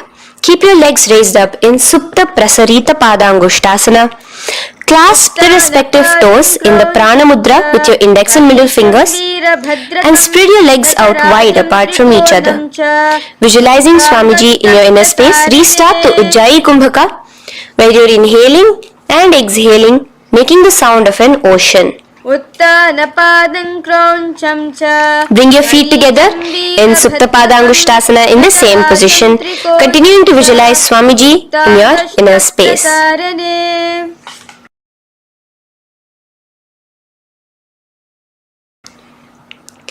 Now, bring your feet, release your feet and bring them into Padmasana.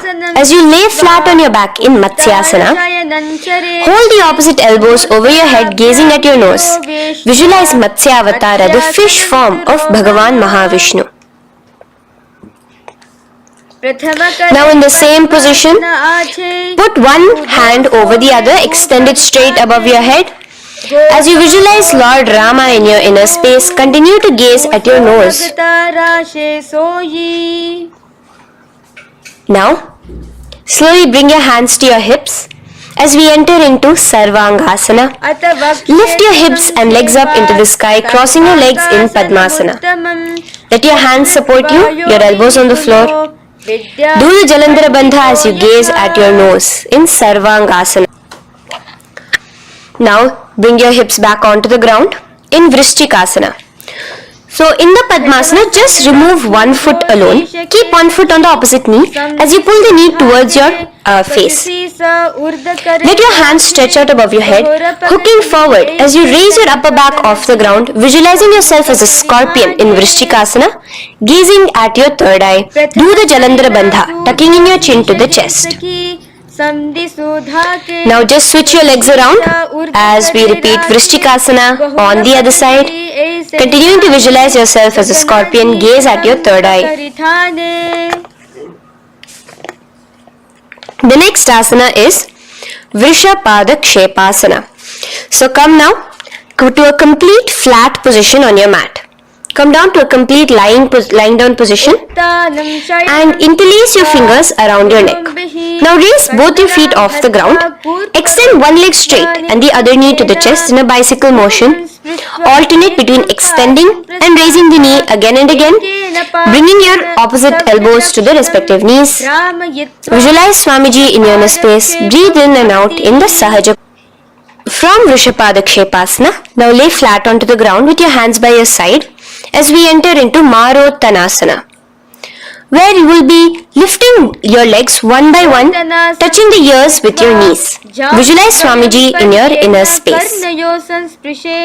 The next asana is Vrikasana. Now what you'll be doing is laying on your back. Bring the soles of your feet flat onto the ground. Stand up completely and lay back down. Visualize yourself as a wolf in Vrikasana.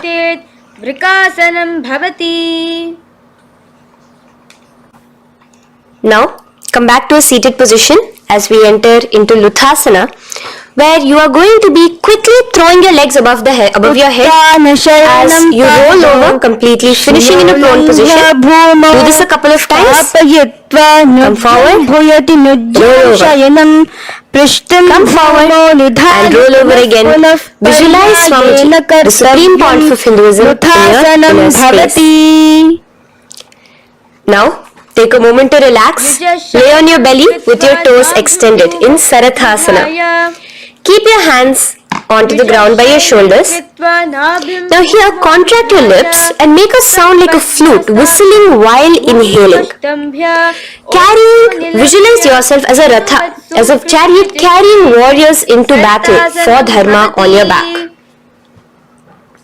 Now from Sarathasana, let us enter into Dehal Ullanghanasana. So place your palms on the ground and bring yourself to a plank position. Jump your leg forward and back between your arms, visualizing Swamiji in your inner space. Jump forward now. When your legs are between your hands, stand tall.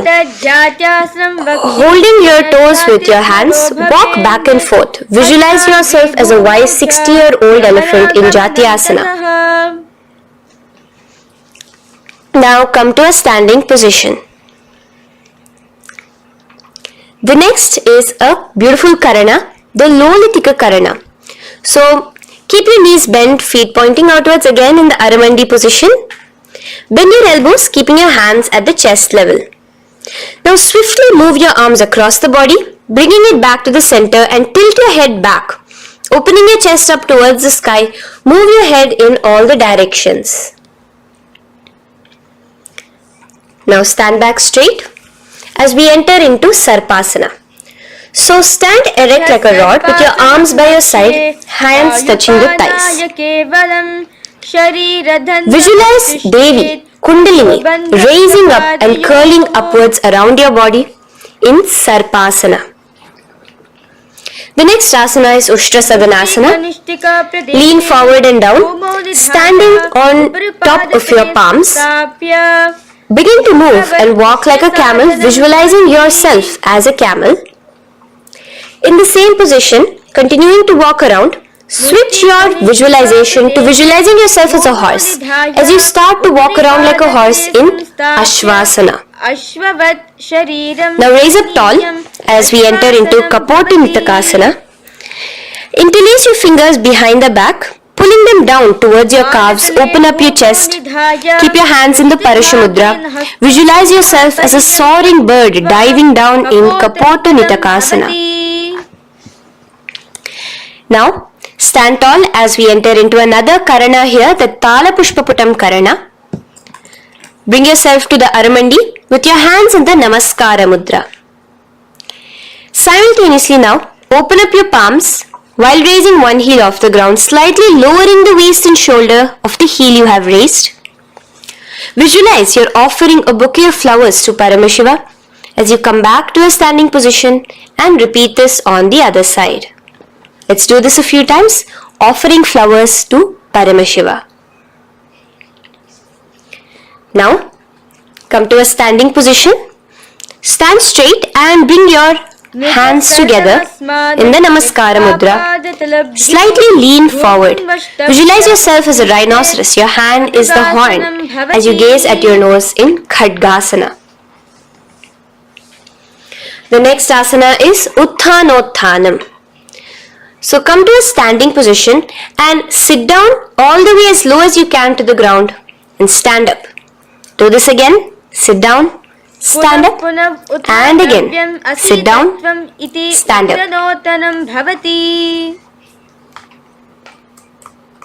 As you gaze at your nose throughout this. The next asana is Musalasana. Now come back to a standing position, raise your hands above your head, tall as you jump up and down repeatedly. Visualize yourself as a mace. Jump here in Musalasana. The next asana is Uchirshaka. So come back to a standing position. Pull the sole of one foot towards your belly. Now with the other leg, sit down and stand up. Release the leg, pick the other leg up, pull it towards your belly, sit down and stand up in Uchirshaka as you visualize Swamiji in your inner space gazing at your nose. The next is a Karana, which we will be entering into. The Parshvajanu Karana. So again, bringing yourself to the Aramandi position, bend and lift one knee towards your chest, pointing the toes downwards. Keep your arm around the knee, holding it with the hand in a fist. Let the other hand hang down on the thigh, wrist twisted, fingers pointing inwards. This is the Parshvajanu Karana. Now slowly release. As we enter into Tandavasana, stretch one leg out straight in front of you as you alternate between sitting and standing. Visualize yourself fiercely dancing as Paramashiva. Raise the foot to the inner thigh of the opposite side. As we enter into Brahmanasana, let your hand be resting by the sides. Keep your standing leg erect like a rod. Visualize yourself being blessed by Lord Brahma. Now, you can bring the left foot around the right knee and rotate it, tucking the left toes on the other side of the right calf. Simultaneously, cross your left arm below the right, bring your palms together in the Namaskara Mudra. Visualize yourself as Lord Garuda in Garudasana 3. Now slowly uncross your legs and hands as we enter into Ekapadasana, coming to a standing position. On the right leg, bring your left foot to the opposite thigh with your hands relaxed by the knees. Now take a hold of the raised foot with your hand in the Prana Mudra. Stretch your leg out wide, out to the side and rotate your body quickly on the standing leg. Visualize yourself as the North Pole star in Dhruvasana. From here now, in the foot which is in your hand, just slowly, once you finish the rotating movement, in Trivikramasana, bring it up towards the back of your neck. Stand as tall as you can and alternate between sitting and standing. Visualize Bhagavan Mahavishnu in your inner space. Now you can take the leg out from behind your neck and stand straight. As we repeat the Parshvajanu Karana on the other side, bring your knee up to your chest, clasp your knee in a fist while the other hand comes to the opposite thigh.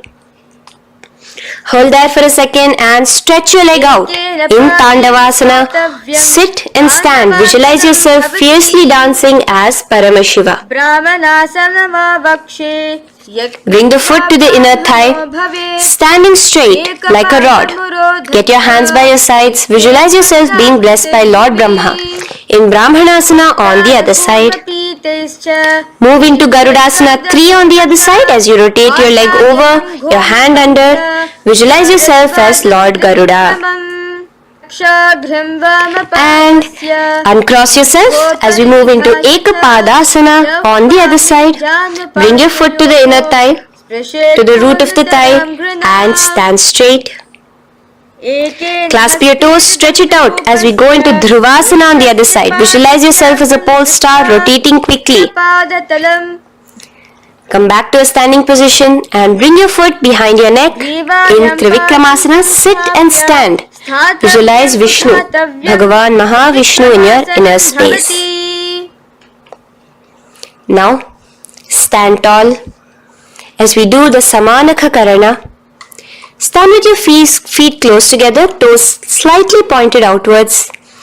Keep both the hands to the side of the body. Take a moment to breathe in and breathe out and relax. Now, slowly relax and from the standing position, slowly bend forward, bringing both your hands underneath your knees. Now once you have squatted down fully, interlace the fingers together in the Parashamudra. Bring that interlaced fingers in front of your navel. In Gorakanjali Asana, visualize the great sage Goraknatha, the founder of the Natha Yoga Hindu Sampradaya. As you do the Jiva Chala Kumbhaka, engage the Moola Bandha. The next asana is Kanchyasana. So now just slowly unwind your hands from each other, from your navel, and now bring your hands from the opposite side inwards underneath your calves and wrap your hands around your back. Hold them together in the Parashamudra. Keep your body, your upper body upright, visualizing the supreme point of Hinduism in your inner space. The next is Bhairu Asana. So slowly unclench your hands and bring them out from underneath your legs. Keep your feet and knees together and in a squatting position, bring your hands behind your back, clasping them together, remaining in the Parashamudra.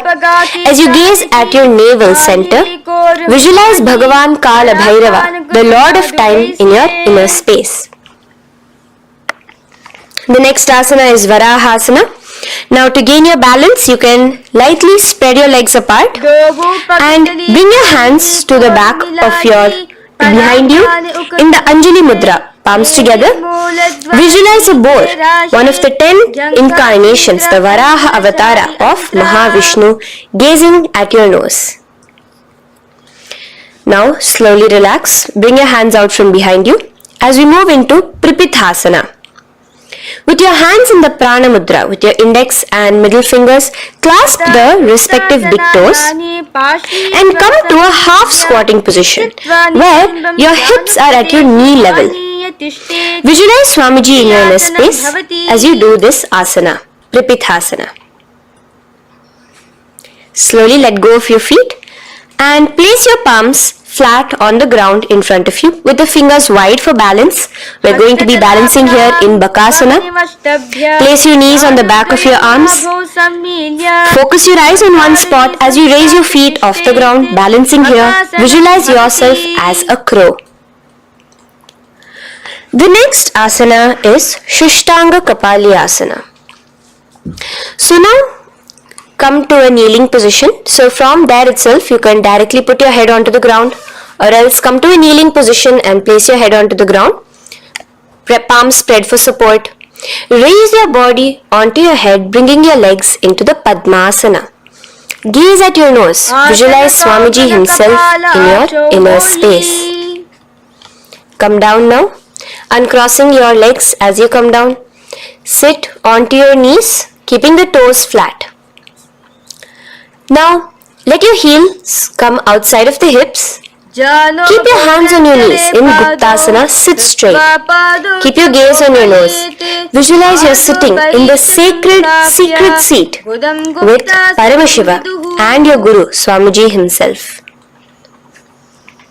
Now we are going to be kicking up into a handstand. So get ready. Place your palms on the ground, fingers wide for support.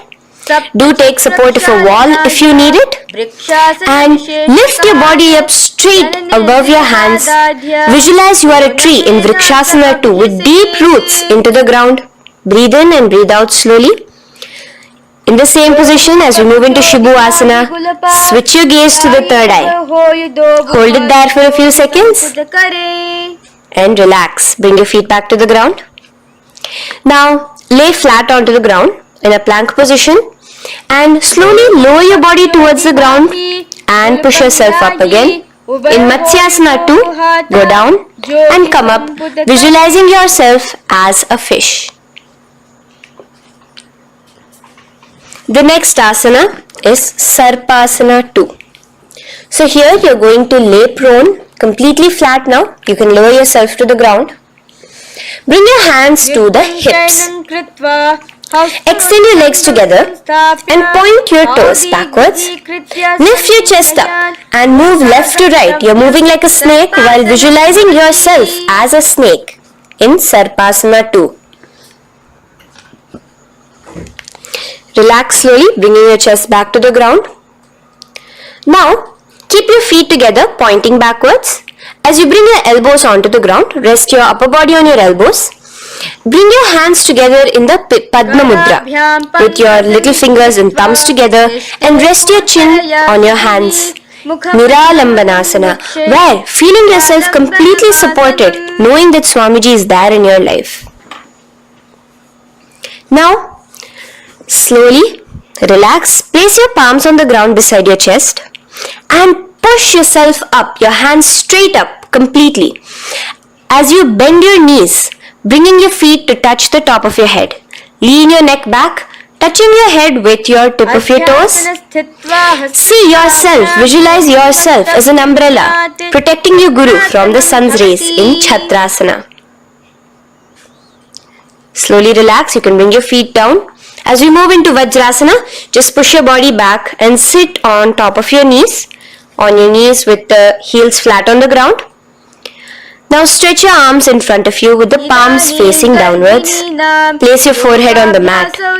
Visualize you are the weapon of Indra, the Vajra, symbolizing indestructibility as you gaze at your nose. As we enter into Meshasana, raise yourself into the same Gajasana position on your hands and legs with your hips pointed upwards and alternate striking the ground with the opposite hands. Experience yourself, visualize yourself as a powerful ram as you alternate striking the ground in Meshasana. Now stop striking the ground, bring your palms down again. As we move into Ajasana, kick your legs off the ground and lower your forehead to the mat. Let's do it again. Kick your legs off the mat. Lower your forehead to the ground. You are unborn, existing for all of eternity in Ajasana. Now, come to a seated position as we move into Dhanantara Asana. Sit on your heel with your legs together. Pull your toes underneath you as you bring your hands top of the knees. Gaze at your nose, visualize Swamiji in your inner space. Here, do the Ujjayi Pranayama, inhaling and exhaling like an ocean. Dhanantara Asana. From Dhanantara Asana, now interlace your fingers in front of you and then behind you. Stretch your arms towards all the sides, backwards, forwards, giving a massage to the various different joints and muscles in your body. Lean forward, get up again, continuing to visualize Swamiji in your inner space. Relax your hands and now take your respective heels and point them outwards, outside the side of your hips.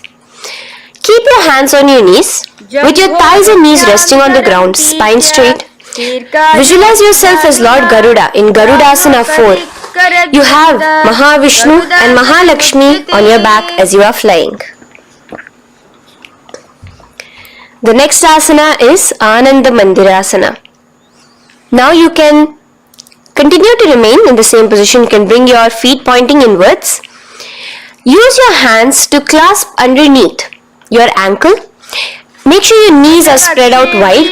Gaze at the third eye. Visualize residing in the blissful space of a temple. You are in a temple in Ananda Mandirasana.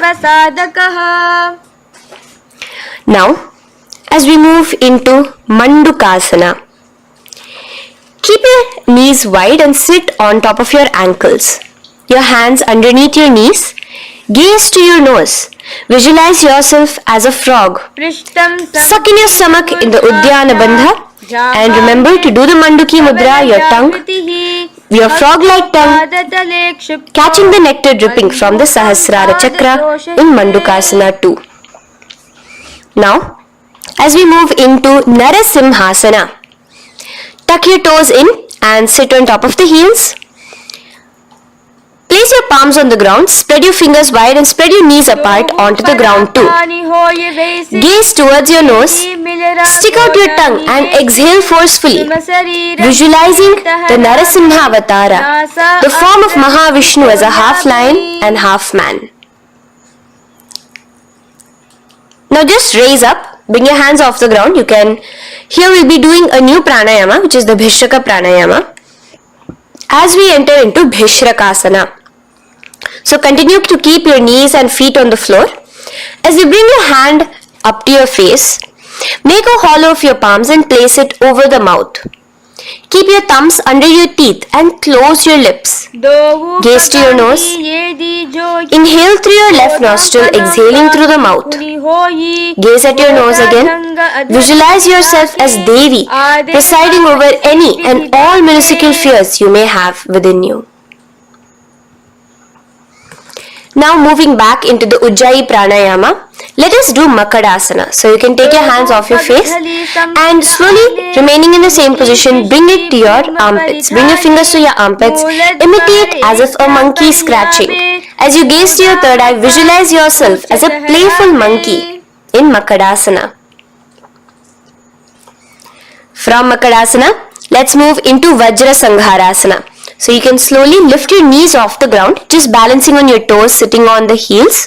Bring your hands behind your back and clasp the opposite elbows.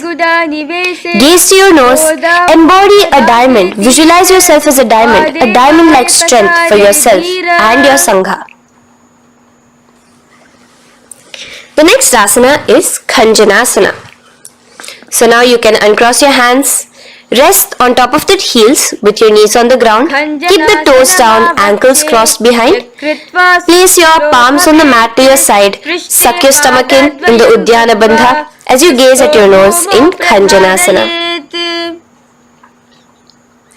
Now, you can uncross your ankles and just sit with your toes flat. Keep your knees wide on the floor. Rest your hands on the knees. Just relax the Uddiyana Bandha, just sucking in your perineum in the Mula Bandha. Gaze at your nose, visualize yourself as a turtle with a stable body and mind to live for hundreds of years. And without changing anything in your physical posture, just visualize yourself uniting with Swamiji himself in Yogasana. Now, raise up onto your knees, cross your ankles behind your back until the feet are coming towards the opposite knees. Now, bring your hands behind you and hold on to the calves with the fingers inside, the thumbs outside. Gaze at the third eye as you visualize yourself in a space of oneness with Paramashiva himself as Swamiji. Now you can uncross your ankles, come back to us standing on your knees as we enter into Ushtrasana 2. So now, in a kneeling position, bend backward, hold your ankles with your hands. Keep your arms straight. As you push your hips forward and tilt your head backwards, visualize yourself as a camel in Ushtrasana 2. Slowly, in the same position, lower yourself onto your back. In Jatyasana 2, as you are lowering yourself, experience yourself as a blooming lotus. Bring your head, the back of your head onto the mat. Gaze to your nose. Now, let's move into Viratasana. So, try your best to do this without the support of your hands, but you can use your hand support if needed as you raise up from Jatyasana and back down. Raise up and go back down as you gaze at your nose. Raise up and go back down. Visualize Swamiji in your inner space. Now from Viratasana, raise your hips up higher, bringing your forearms onto the mat behind you in a short back bend posture. Hold the back of your heels in Kapotasana. Visualize yourself as a beautiful dove, a Kapota, in your as we move on from Kapotasana into Varasana. So stand upright on your knees with the toes tucked. Hold your arms with the opposite hands. Gaze at your nose. This is the boon fulfilling posture. Visualize your boon becoming a reality directly from Paramashiva himself in Varasana. Now, keeping your knees together, toes tucked, just lean forward, bringing your head onto the mat, holding your head with your hands. Visualize yourself as a boar, as the Varaha avatar of Bhagavan Mahavishnu in Varaha Asana 2. Now, just kick your legs off the ground as we enter into Mundasana. Raise yourself up into a headstand posture, visualizing yourself as a lopped tree. Gaze at your nose. Breathe in and out in the Sahaja Kumbhaka. Slowly come down now. Relax. Come to a kneeling posture. Sit on your heels. Bring your head down beside your knees, your elbows adjacent to the knees, your hands holding your head. Exhale through your mouth as you gaze at your nose, visualizing Swamiji in your inner space in Andhasana. Now from here, push yourself off the mat as you come lying prone on your belly. Let your arms be extended straight out and together lift your thighs, arms and chest off the ground, stretching your body, balancing there. Visualize yourself as a locust in Viparita Shalabhasana. The next asana is Kapalasana. So slowly lower yourself back to the ground. Now laying on your belly, bring your arms to your side, palms downwards. Keep your forehead on the ground and your chest on the mat. Only lift your legs up into the air. Only your legs are lifting up. Visualize yourself as a skull. You are a mind with purified thoughts, a strong will to attain enlightenment in Kapalasana. The next asana is Akasha Kapotasana.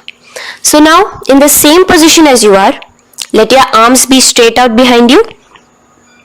As you kick your legs up and over your head, bring your feet slowly to the mat in front of you. Push yourself, balance there. Visualize yourself as a free and open flying dove in Akasha Kapotasana.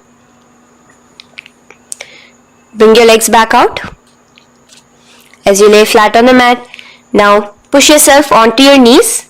Place your forearms on the ground and your chest down such that your navel is touching your knees. Be sturdy, visualizing yourself as a sparrow in Chatakasana. The next asana is Vrishchikasana 2. So your forearms are on the ground. Now slowly raise to your toes and kick your legs off the mat. Slowly lowering your legs to your head. Visualize yourself as a scorpion as you balance in Vrishchikasana 2. Slowly release yourself, coming back to the ground as we enter into Vrishasana. Sit down on top of your right heel and let your left foot remain outside of the hip, the ankle to the side. Place your hands on the mat, visualizing yourself as a bull in Vrishasana. Now, bring both your knees underneath you, sit on both your heels, cross your left leg over top of the right lightly and in Lolasana, push yourself off the ground. Your knees are off the ground, you're just balancing on your hand above the mat. Visualize Swamiji in your inner space. Lower down now.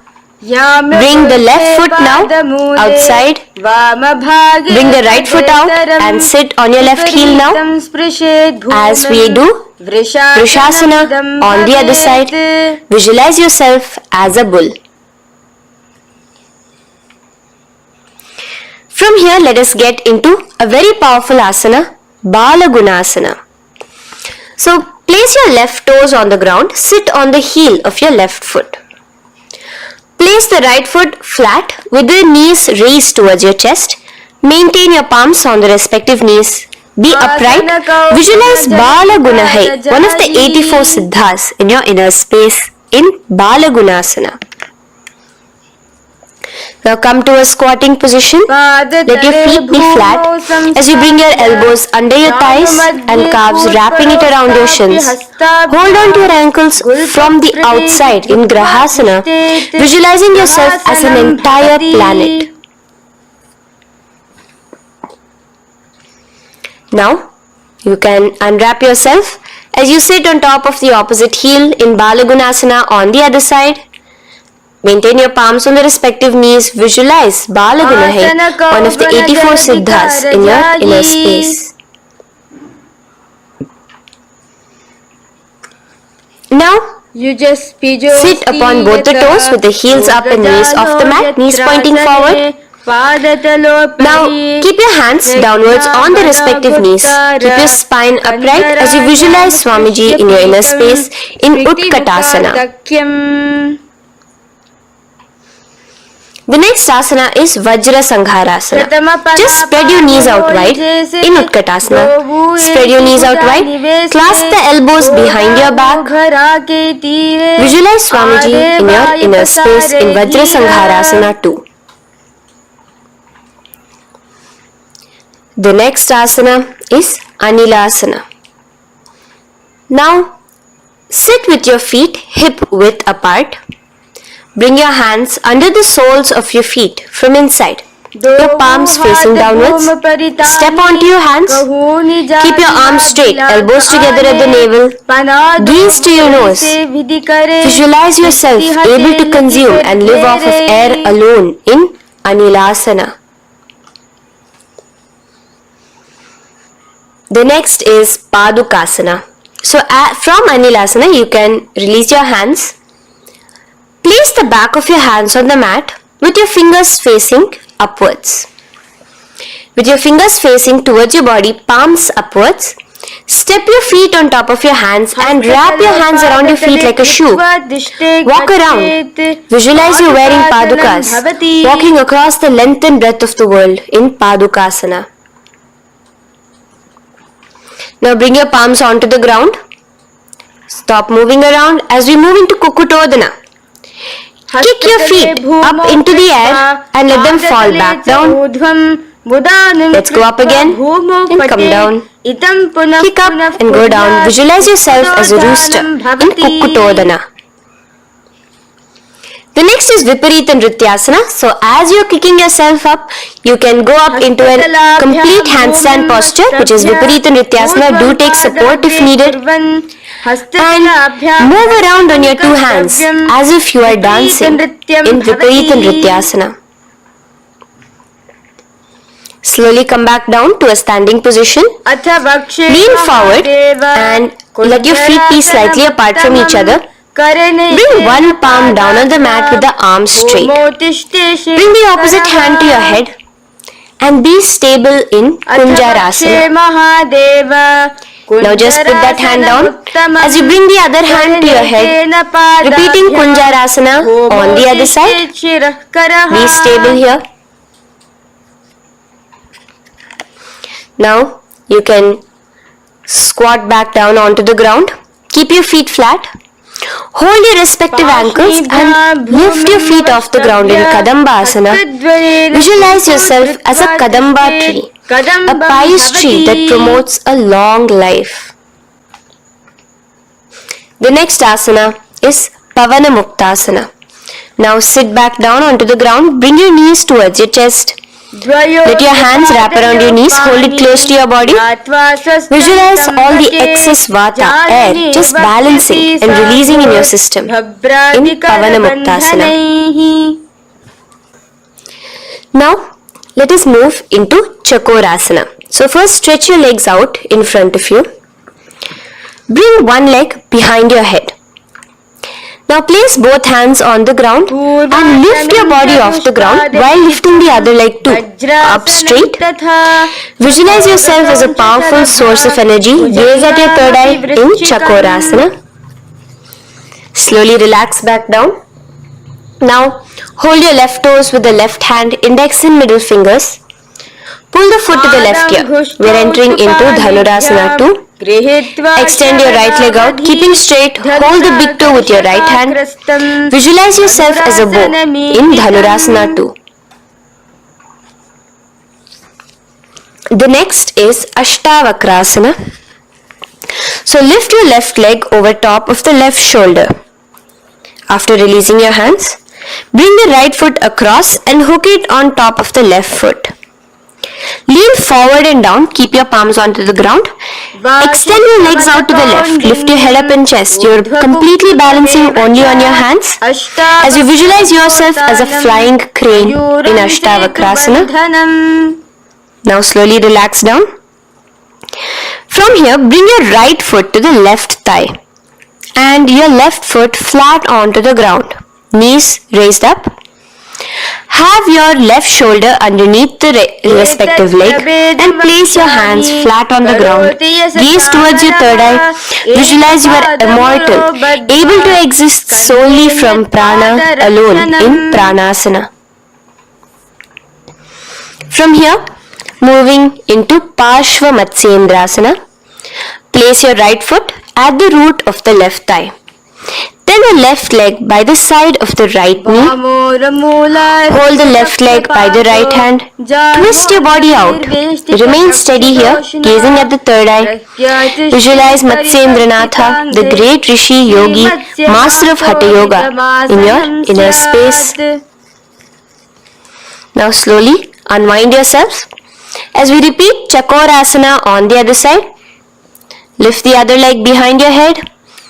Place both your hands on the ground and keep your entire body off the ground straight up. Gaze at your third eye, visualizing yourself as a powerful source of energy. Now relax back onto the ground. Let's repeat Dhanurasana 2 on the other side. Clasp your respective hands with the feet. Pull one foot back, the other foot extended forward. Visualizing yourself as a bow. Release your feet as you cross them over each other, over top the shoulder in Ashtavakrasana on the other side. Raise off the ground. Visualize yourself as a flying crane. The next asana, we'll be repeating Pranasana on the other side. Bring the right foot to the left thigh. Bring your hands onto the ground with the knee raised. Gaze at your third eye, visualizing yourself able to live off just prana, just air alone. And relax as we do Parshva Matsyendrasana on the other side. Twist yourself, visualizing Matsyendranatha, gaze towards your third eye. And from there, let us enter into Ardha Paschimottanasana. Keep one leg straight and press your perineum with the other heel. Bring your chest forward and down. Hold your toes and feet and bring your head towards your knees.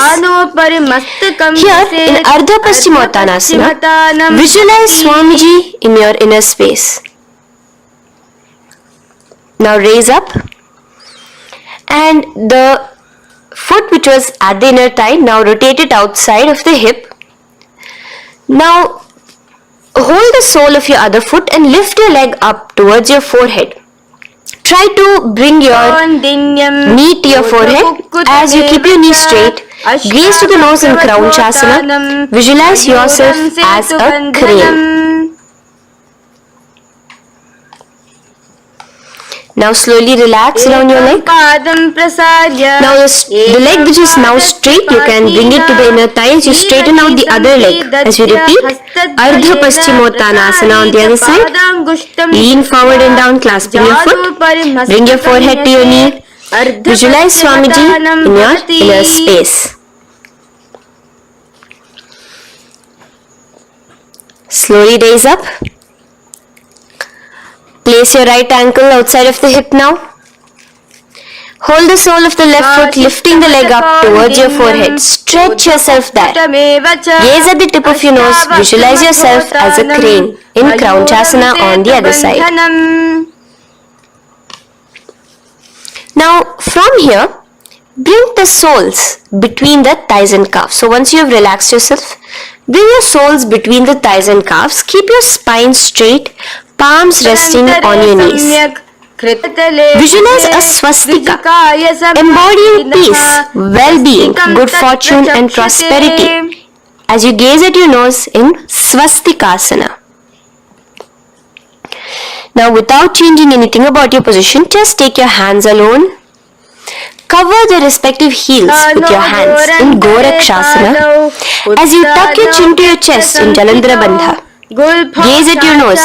Visualize the great Rishi Gorakhnatha, the founder of the Natha Yoga Hindu order. Now release the Jalandhara Bandha. Continue to keep the Mula Bandha engaged throughout the whole sequence. As you raise one foot to the opposite thigh, bring your hands to your face in the Shanmukhi Mudra, closing your eyes with your index finger, nose with the middle finger, ears with the thumbs. Gaze at your third eye as you meditate on Swamiji himself, the Supreme Pontiff of Hinduism. Now release the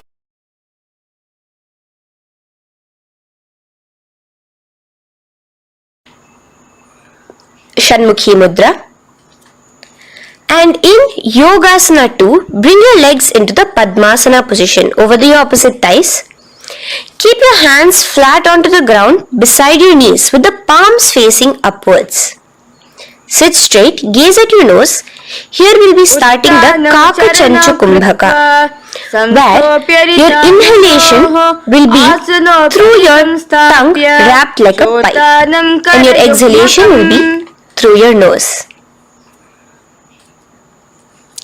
From Yogasana 2, now keeping your palms beside your body, just switch them around to be flat on the ground and push your entire body off the ground, balancing. Visualize yourself as a rooster in Urdhva Kukkutasana.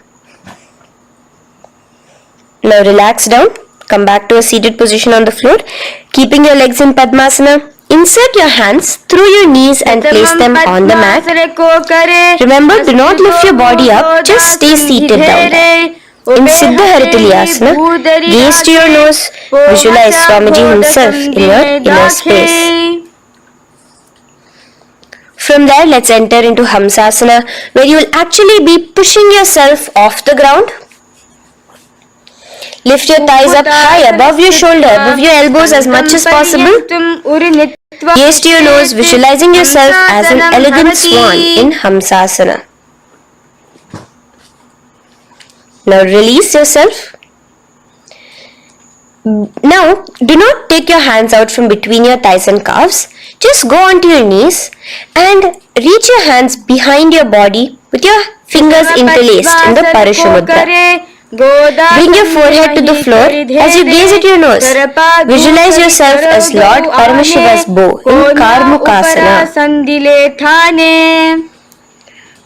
Now, slowly come back to the seated position as we move into Kurmasana 2. Keeping your hands in between your thighs and calves, bend your elbows and hold your respective shoulders with your hands. Visualize yourself as a turtle, a stable body and mind to live for hundreds of years. Now in the same position, just engage the Jalandhara Bandha, tucking your chin to your chest as we move into Granthi Bhedasana, gazing at your nose. Rejoice, knowing you are in Paramashiva's secret knot posture.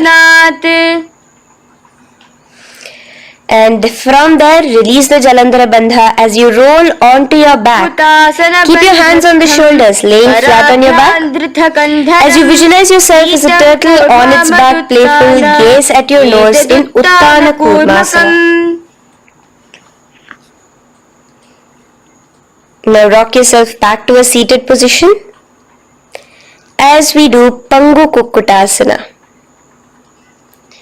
Now it's the same as your hands between your thighs and the calves, except you will be placing one hand flat on the mat. Hold the wrist with the other hand. Lift your body up and holding only on one hand. Visualize yourself as a rooster in Pangu Kukkutasana. Now release back to the ground. Hold. Let's do Pangu Kukkutasana on the other side. Place the other palm flat and bring the other hand holding the wrist. Push yourself off the ground. Visualize yourself as a rooster. Continue the Kakachanchu Kumbhaka, sucking in your breath through your curled tongue and exhaling through your nose. As you slowly extricate your hands from between your thighs and calves, let's do Girdhrasana here. So now, interlace your fingers in the Parashamudra as you place your elbows on the feet, remaining your legs in Padmasana. Lean forward and down, resting your chin on your knuckles. Press your thumbs to your throat in Girdhrasana. Visualize Swamiji in your inner space. From there now, sit straight into Padmasana 3. So with your legs in Padmasana, bring one hand over the other near your navel center. Engage all the three bandhas, suck in your stomach, clench your perineum, tuck your chin to your chest and gaze at your nose in Padmasana 3. Slowly now, as we move into Padmasana 4, bring your hands to the respective knees. Release the Jalandhara Bandha and release the Uddiyana Bandha, just engaging the Moola Bandha alone. Visualize Paramashiva in your inner space as you gaze at your nose in Padmasana 4. Now we will be entering into Karmukasana 2. So in the Padmasana position, hook your right hand index and middle finger in the Prana Mudra around the toe. Pull it back while your left hand rests on the knee. Now, as you visualize yourself as Paramashiva's bow, just release your right foot, bring your left hand to the left toe, right toe, and let your right hand be on the right knee. Now from here, let's do Karmukasana 3. So you can release your toes, cross your hands behind your back, continue to keep your legs in Padmasana, and with your respective hands, cross behind your back. Hold on to the toes in the Prana Mudra. Engage all the three bandhas, suck in your stomach, clench your perineum, tuck your chin to your chest. Visualize yourself as Paramashiva's bow in Karmukasana 3. Slowly relax the bandhas, just keeping the Moola Bandha. Continue to hold on to your toes. Release the Uddiyana Bandha and the Jalandhara Bandha. Switch your gaze to the third eye. Visualize you are Paramashiva's third eye itself. Anything you come across, you just rejuvenate it, destroy it in Dridhasana. Now, try to keep your hands at the toes. If not, just keep your hands crossed behind you as you lean onto your back in Padmasana, where you are entering into the Nagrasana position. Lay flat onto the back, visualizing yourself as a snake, gaze at your nose in Nagrasana. Do the Sahaja Kumbhaka, simple breathing, inhaling and exhaling.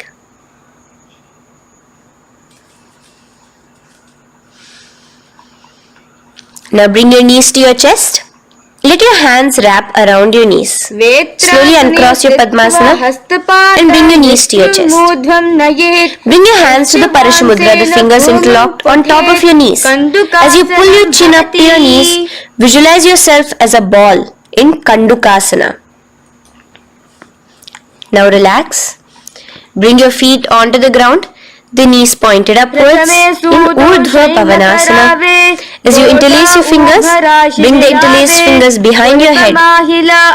Laying down, gaze at your nose in Urdhva Pavanasana. The next asana is Marakata Pithasana. Now, from behind your head, take your hands out and clasp onto your feet. Just step lightly onto your palms. As you push your hips up into the sky, automatically engaging the Jalandhara Bandha. Visualize yourself as a powerful alpha ape in Marakata Pithasana. In the same position now, bring your hands to your hips as we enter into Uttanashiki Pitakasana. Let your weight rest on your elbows as you stretch your legs out straight. Gaze at the nose. Visualize Swamiji in your inner space. From there, continuing to rest on your elbows, kick your feet up high into the sky in Narakasana. Stretch your palms out behind you, flat on the ground. Balance there. Visualize yourself blissfully traveling through hell unscathed in Narakasana. Bring your hands to your hips now as we move into Tiryanavkasana. Angling your legs down at an angle, visualize yourself as a boat crossing the ocean of samsara in Tiryanavkasana. Now from there, come back straight as we enter into Dhwajasana.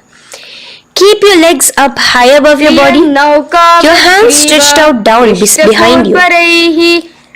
As you push yourself up, visualize where Kailasa's flag respected across all nations in Dhwajasana. Hold there for a few seconds and relax now. Flat onto the ground, palms slightly away from your body. Do not move at all in Mritasana. Your body is dead. Visualize that. Visualize the Supreme Pontiff of Hinduism liberating you. Let your awareness travel to all the parts of your body in the Shakti Chalan Mudra as we do Mritasana.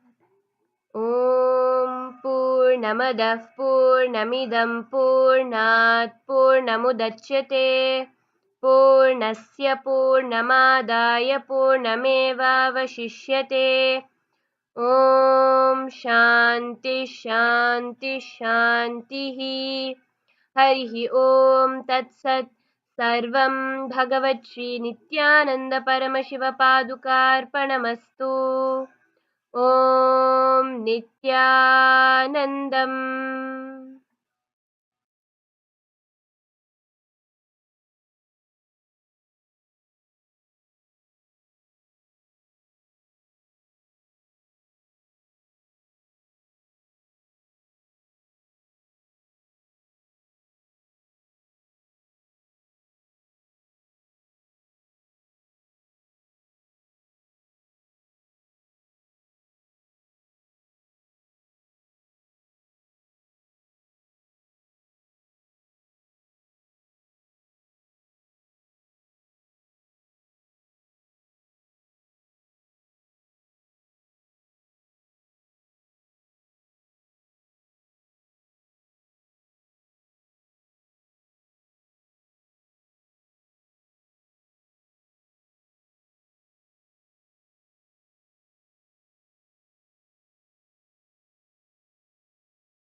Dakshinamurthy ನೀನೆ ಗುರು ನಿತ್ಯಾನಂದ ಧನ್ವಂತ್ರಿ ನೀನೆ ಗುರು ನಿತ್ಯಾನಂದ ಧನ್ವಂತ್ರಿ ನೀನೆ ಗುರು ನಿತ್ಯಾನಂದ ಗುರು ನಿತ್ಯಾನಂದ ಗುರು ನಿತ್ಯಾನಂದ ಬಿಡದಿ ಪುರವಾಸಿ ಗುರು ನಿತ್ಯಾನಂದ ಗುರು ನಿತ್ಯಾನಂದ ಗುರು ನಿತ್ಯಾನಂದ ಬಿಡದಿ ಪುರವಾಸಿ ಗುರು Nithyananda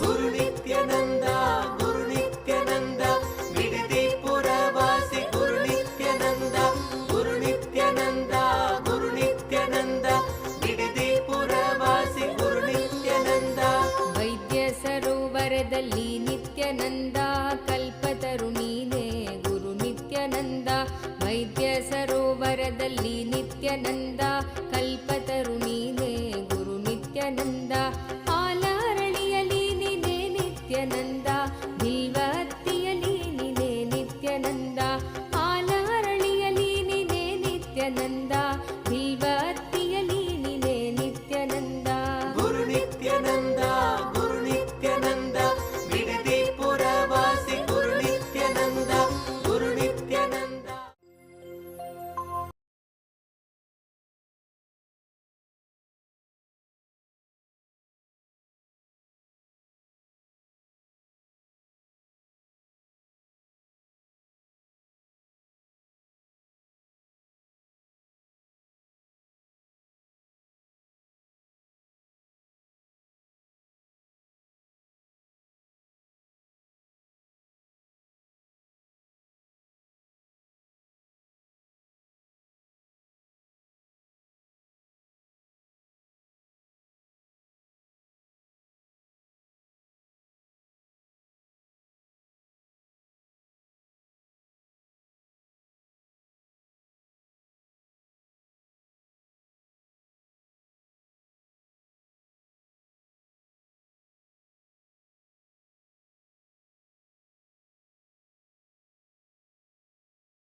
See, Vaikunta is abode of Vishnu, Parandama.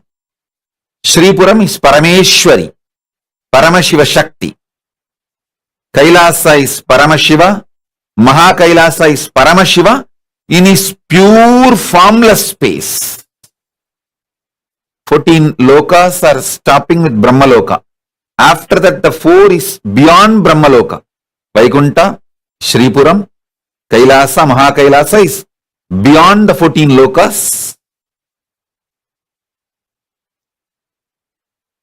There is only Turyadita in those 4 spaces. Vaikunta, Shripuram and Kailasa, Mahakailasa.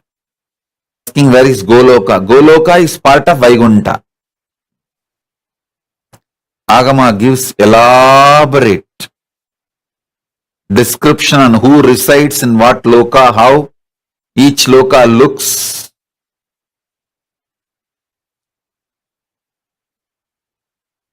Maybe I can give you those descriptions also. Where is Yamaloka? Yamaloka is in Swargaloka. Part of Swargaloka is Yamaloka. Indradi Dasadik Balaka means Indra, Agni and Yama, Nairuti, Varuna, Vayu, Gubera, Ishana. All 8. And Batala, Bali, Akasha, Vishnu. All the 10 Dik Balakas.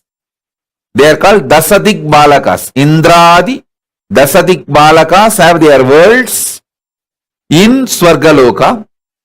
The Vishnu's higher form, Parandama, is in Vaikunta.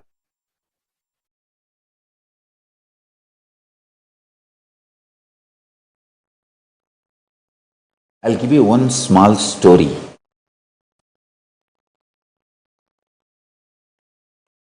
Sanakadi Rishis, the great 4 enlightened beings, directly Putra of Parabrahma, Brahma's 4 sons, considered to be the incarnation of Vishnu's.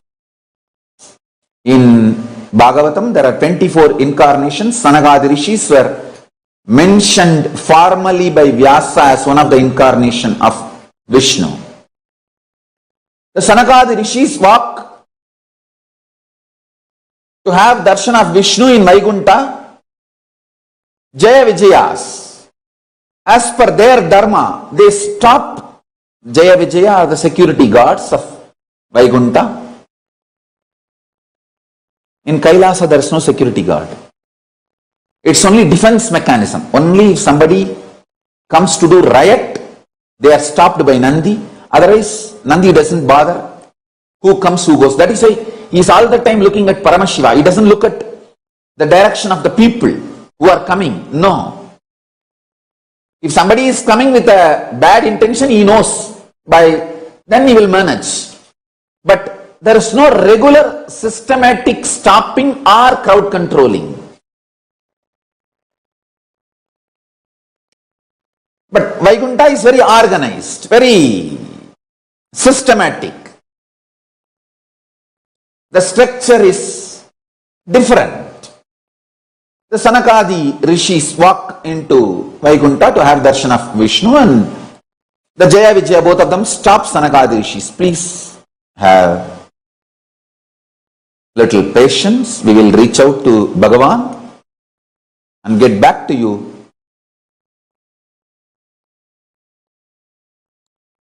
I don't know what was the mood of Sanakadi Rishis at that time, and I don't want to judge. I can never judge. I have to give all my respect and reverence to both sides. Sanakadi Rishis and Jaya Vijaya, and I am nobody to judge. Both of them are surely much, much, much far beyond and great than anything we can imagine.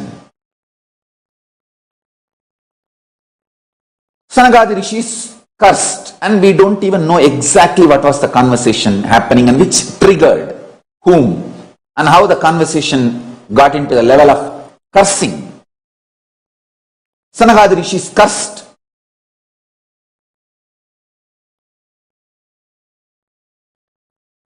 The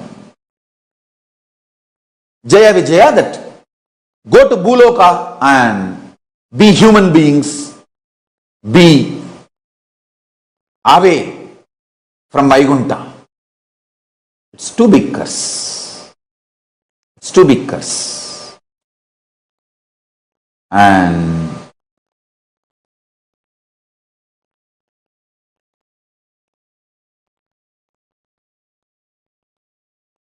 anyhow, after a few minutes, things cooled down, and when Bhagavan came to know what was going on in the Yoga Nidra, he himself called the Sanagadi Rishis and attended to what for they have come. They have come on some urgent issue need to be attended by Bhagavan for the sake of Lokakshema. The purpose for which they were coming was too important and too urgent. So maybe their urgency was legitimate. So he understood that the whole thing happened was an accident, a standard procedure protocol, and the emergency situation where the protocol need to be bent. That conflict was the reason for this whole episode, and he immediately attends to the emergency issue brought by Sanakadi Rishis and sends them back. Then he takes the responsibility for the whole situation. He calls Jaya Vijaya, tells them, don't worry, you have kept your dharma. There will always be conflict between the standard policies and the emergency situations needed to be attended. But the emergency situation is only an exemption, cannot be considered as a rule. For example, surely Sanagadi Rishis are not going to take the responsibility of the Jaya Vijaya and stand whole day and doing the grunt job of the guardian is not a joke. People who curse Jaya Vijaya's guardians cannot do one day the job, the grunt job of Jaya Vijaya's.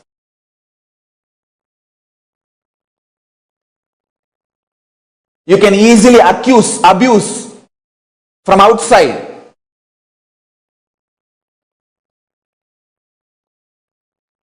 Vishnu hugs both of them, Jaya and Vijaya. Don't worry.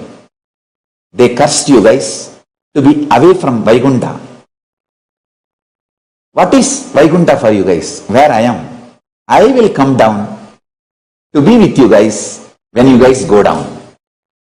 I will come with you guys. I will reduce the whole impact of their curse. I will come down. When I am taking the incarnation hood, both of you guys come along with me. I will be there with you guys. And I will make sure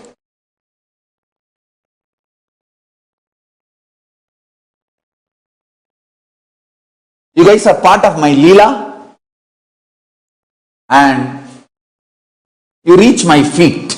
I tell you, the most beautiful strategy of Krishna is most trusted people, he makes them play the enemy role. So all enemies gang up with them and he finishes all of them once for all.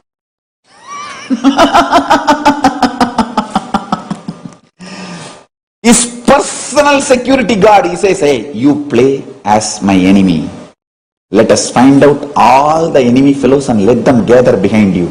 I'll finish the whole gang together. And you come back to my feet. When Sisubala, who is incarnation of Jaya Vijaya, when Parandama came down as Rama, Jaya Vijaya came as Ravana and Kumbhakarna, and when Parandama came down as Narasimha, Hiranyakasipu and Hiranyaksha, when Parandama came down as Krishna, the Kamsa and Sisubala. So these were the incarnations of the main Bhagavata Puranam says Kamsa and Sisubala. There are some editions which says Sisubala and Dhanvantakra. Anyhow, I feel it's Kamsa and Sisubala. So listen. When Sisubala was abusing Krishna, Krishna was one side laughing, other side painful. Everyone was thinking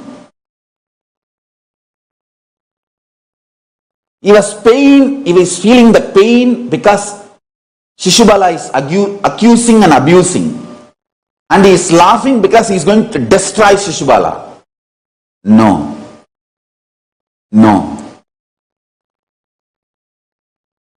He was laughing at all that negative gang which was smiling, who are going to be really destroyed.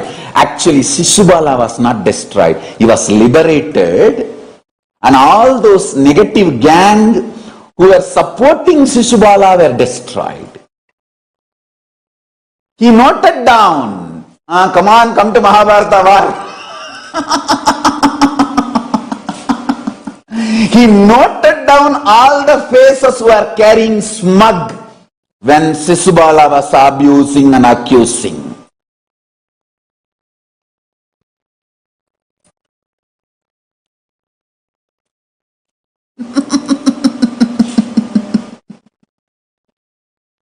And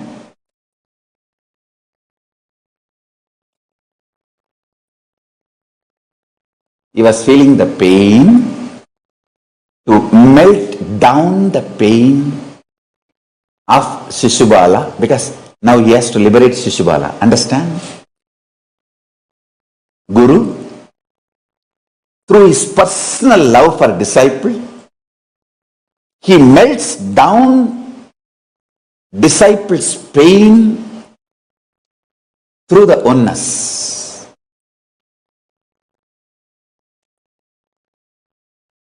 If Krishna feels the pain for 1 second,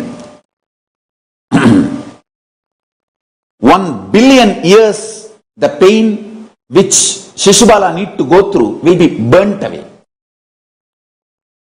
So, his own personal guardian,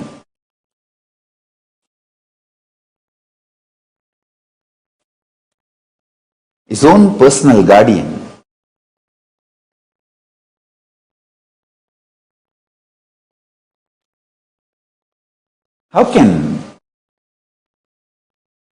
he let Shishubala, his own personal guardian, suffer for billions of years? No. He will internally train them is different. He will never allow external people to torture them.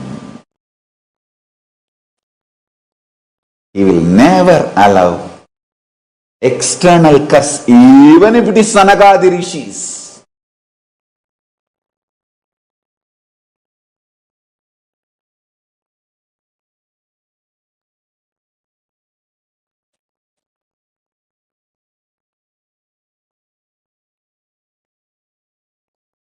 Who can play the strategic role of enemy better than own personal guardians? What a Leela!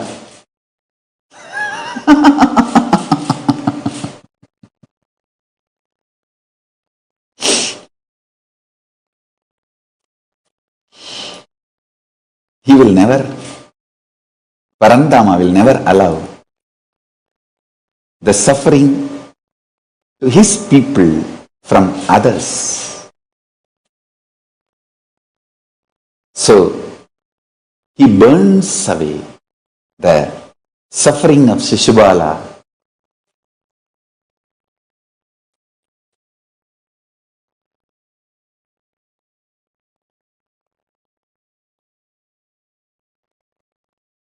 Understand, you will never know the reason for Parandama's pleasure or pain. Good. Of course, it doesn't have bad. You will never know the reason for Parandama's pain or pleasure.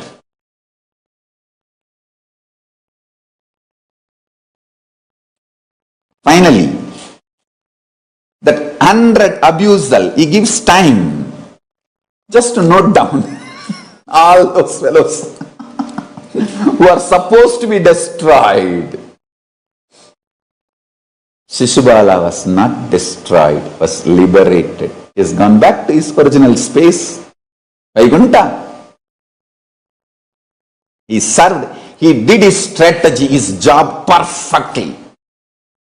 I tell you, after this Shishubala Vada, what would have been the scene? I tell you.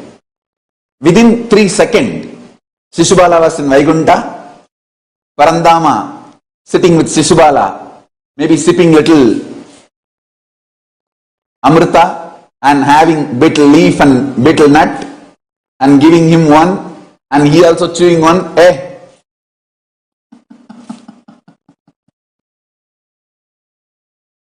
Parandama is a very sweet person, very intimate person, and the whole Vaikuntha energy is a love energy.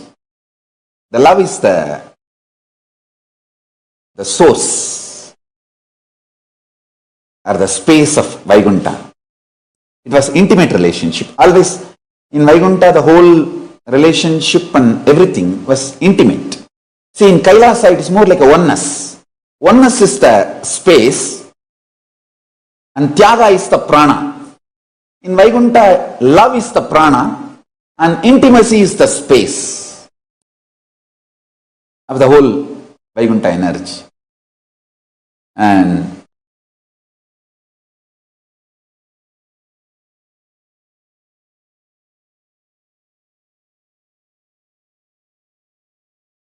I am telling you, that was the scene. Immediately within the 3 seconds, the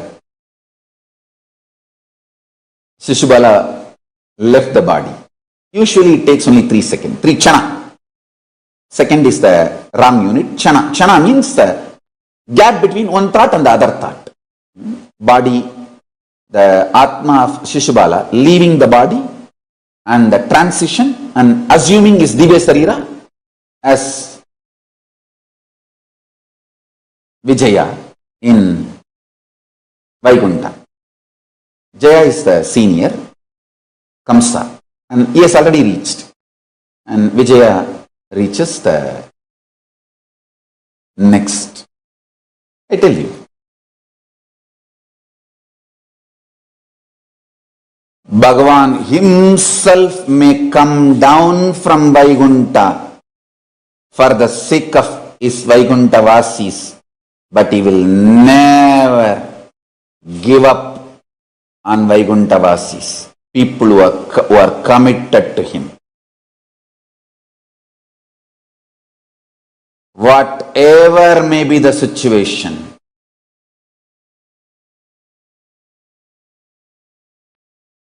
if there is a reactionary assumptions and the accidents due to reactionary assumptions, of course, Parandama did not punish Sanagadi Rishis because the agenda which they were rushing was very important. Same way, he did not allow Jaya Vijayas to be punished or tortured by the curse given by Sanagadi Rishis. He stood by Jaya Vijayas. Don't try to fight whether it is factual or not. Relax and enjoy the sweetness I am trying to describe, convey through this incident. through this description, that space of Vaikuntha, I am trying to convey. Understand that and enjoy. The sweetness I am trying to convey. Enjoy that. Actually, the prana of Vaikuntha is love, prema, bhakti. It's very intimate space, Vaikuntha. Kailasa is oneness, yaga, fire.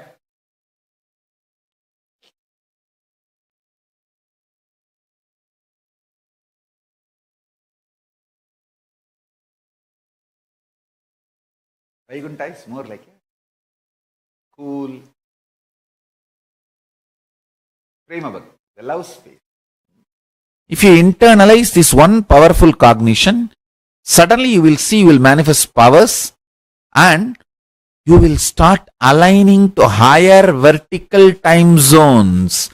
From Bhu you will move Bhuva, then Suva, then Tapa, then Satya, then Vaikuntha, then Kailasa. Every time you internalize one powerful cognition, you raise your existence to higher vertical time zones.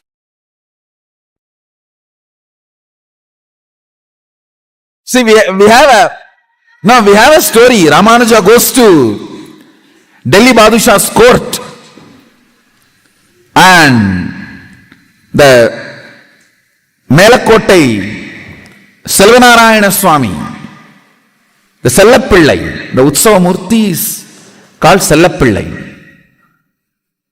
Moola Murti is called Selvanarayana Swami, Utsava Murti is called Sellapillai.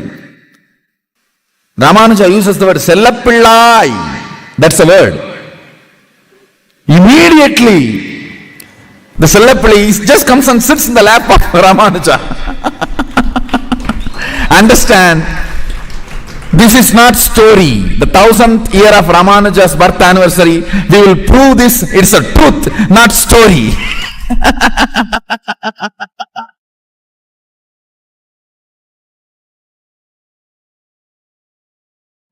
When you call, see, he did not say, Oh Narayana, Vishnu, Parandama, Sellapillai.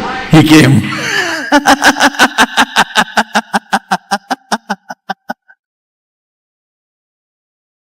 He did not use all those big words.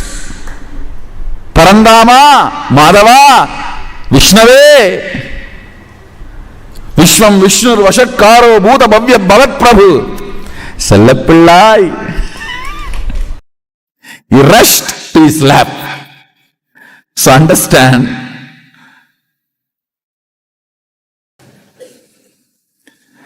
the whole thought current presented in that story is not false, it is true. Ramanuja goes to Delhi Badshah's court and demonstrates his charisma and energy. Badshah gets shaken and he asks, what do you want? He says, I want my Sellapillai, the main deity which was worshipped by Brahma and handed over in the whole Guru Parampara, the Parampara to Brahma to Sanaka Sanadana Sanat Kumara, and then it comes down to Melakottai, and that deity, for that only they put that Vairamudi. See, from Vaikuntha, the crown falls to planet Earth in search of Vishnu. And then Garuda was given the responsibility, go and fit this to every deity. A real Vishnu deity, this crown will fit properly. When they brought it and put it on this Melakottai Selvanarayana Swami, it fitted properly. So he is the real Vishnu deity. So it was given to Melakottai Selvanarayana Swami.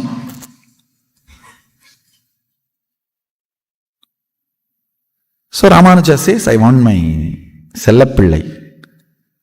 Then Badusha says, I don't know which is the deity you are calling for. You go and take whichever you want. You go and see. There he sees everything. Then he calls Sellapillai.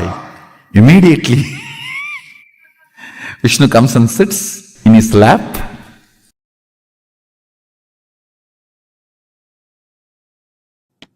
Tirupati, Srinivasa's temple, Srirangam Ranganatha's temple, they can straight give you the experience of Vaikuntha. Understand?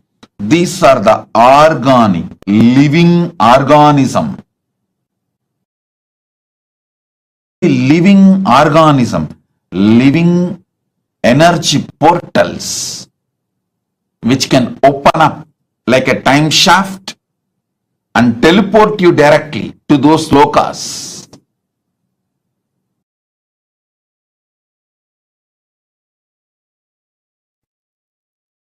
Los Angeles Kailasa is one of the most important Kailasa till now I have manifested. The deities are literally birthed by Paramashiva, myself directly. The Archavataras residing in Los Angeles can connect you directly to Kailasa and other vertical time zones. Sit, pray to Venkateshwara in Los Angeles Kailasa, you will experience Vaikuntha directly. The deities there directly will connect you to other portals, other lokas, and bring all the best things from that loka. Not only the boons you ask, darshans of gods and liberation itself. It is literally, I brought the Kailasa stage, a supernal effulgence of Kailasa and made this Los Angeles Kailasa. Los Angeles Kailasa is one of the connection points with Maha Kailasa and Buloka and all other lokas, spaces.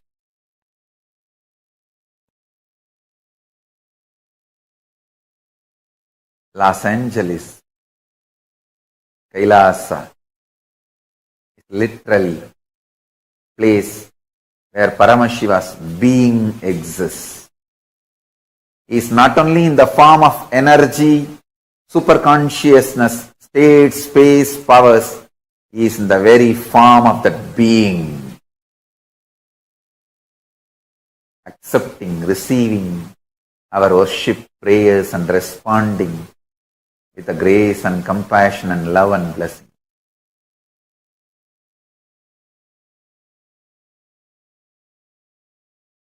Vaikuntha Ekadashi, the day the doors of Vaikuntha are kept open for anybody who walks in. Vaikuntha Ekadashi is the day. So tonight Dwadasi starts. Now all the devatas are supposed to wake up and do their Panchakriya and yoga, Nitya Anushtana and start their puja.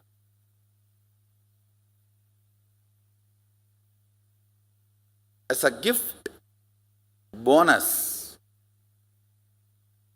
Vishnu opens all the 11 dimensions and blesses the universe. Anybody has a free entry today.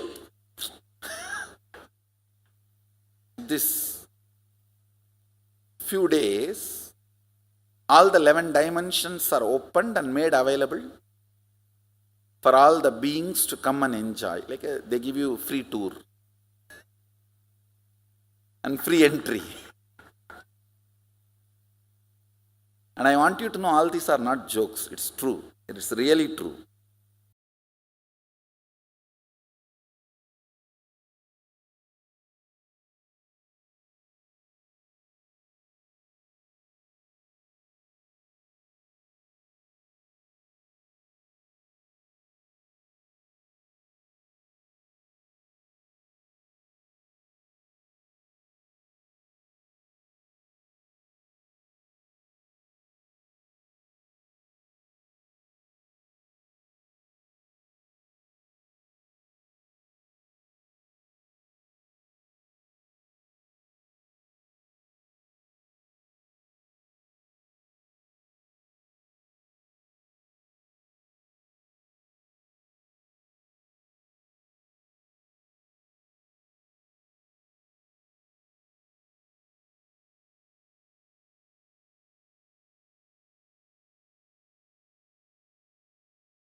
Very beautifully, Swamiji revealed to all of us about the space of Vaikuntha Loka. Actually, what Swamiji revealed in this session, right? The space of Prema Bhakti, the space of that complete pure devotional love. When you experience that space, when you are in that state where you experience complete Prema Bhakti, pure devotional love, you are lifted, you are raised to that highest space, you're raised to that highest state. Each time, whenever you experience in this state, when you are experiencing, elevating yourself into that space of Prema Bhakti, you experience the parallel universe of Vaikuntha. That's why Swamiji tells the parallel universe of your Anahata Chakra is Vaikuntha Loka, because Vaikuntha Loka is where you experience pure devotional love. Your wealth, your opulence, your power cannot make you access Vaikuntha. The only thing that can open up the space of Vaikuntha for you is the space of devotional love. Parandhama, Paramapada, the ultimate divine existence, parallel universe, is where Parandhama resides. Vaikuntha is opened for all those who ever experience a devotional love. Today, actually, when you connect to Vaikuntha Loka, and especially today, we're all still, it is the Varalakshmi Vratam that is ongoing. And on this day of Varalakshmi Vratam, it is the most auspicious time to connect to Parandhama, his energy. Actually, Vaikuntha Loka, right? The prana of Vaikuntha is love. Swamiji tells the very air that you breathe in Vaikuntha is pure love, prema bhakti. So whenever you experience that deep love and feeling connection, you experience Vaikuntha Loka.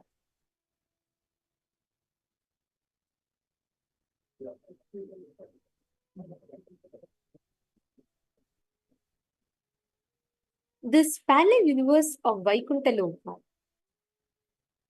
when you are experiencing, when you raise yourself in Prema Bhakti, where all the parts of you, many times you affect, you damage the parts of you which is have experiencing that deep feeling connection because of incompletions and patterns within you.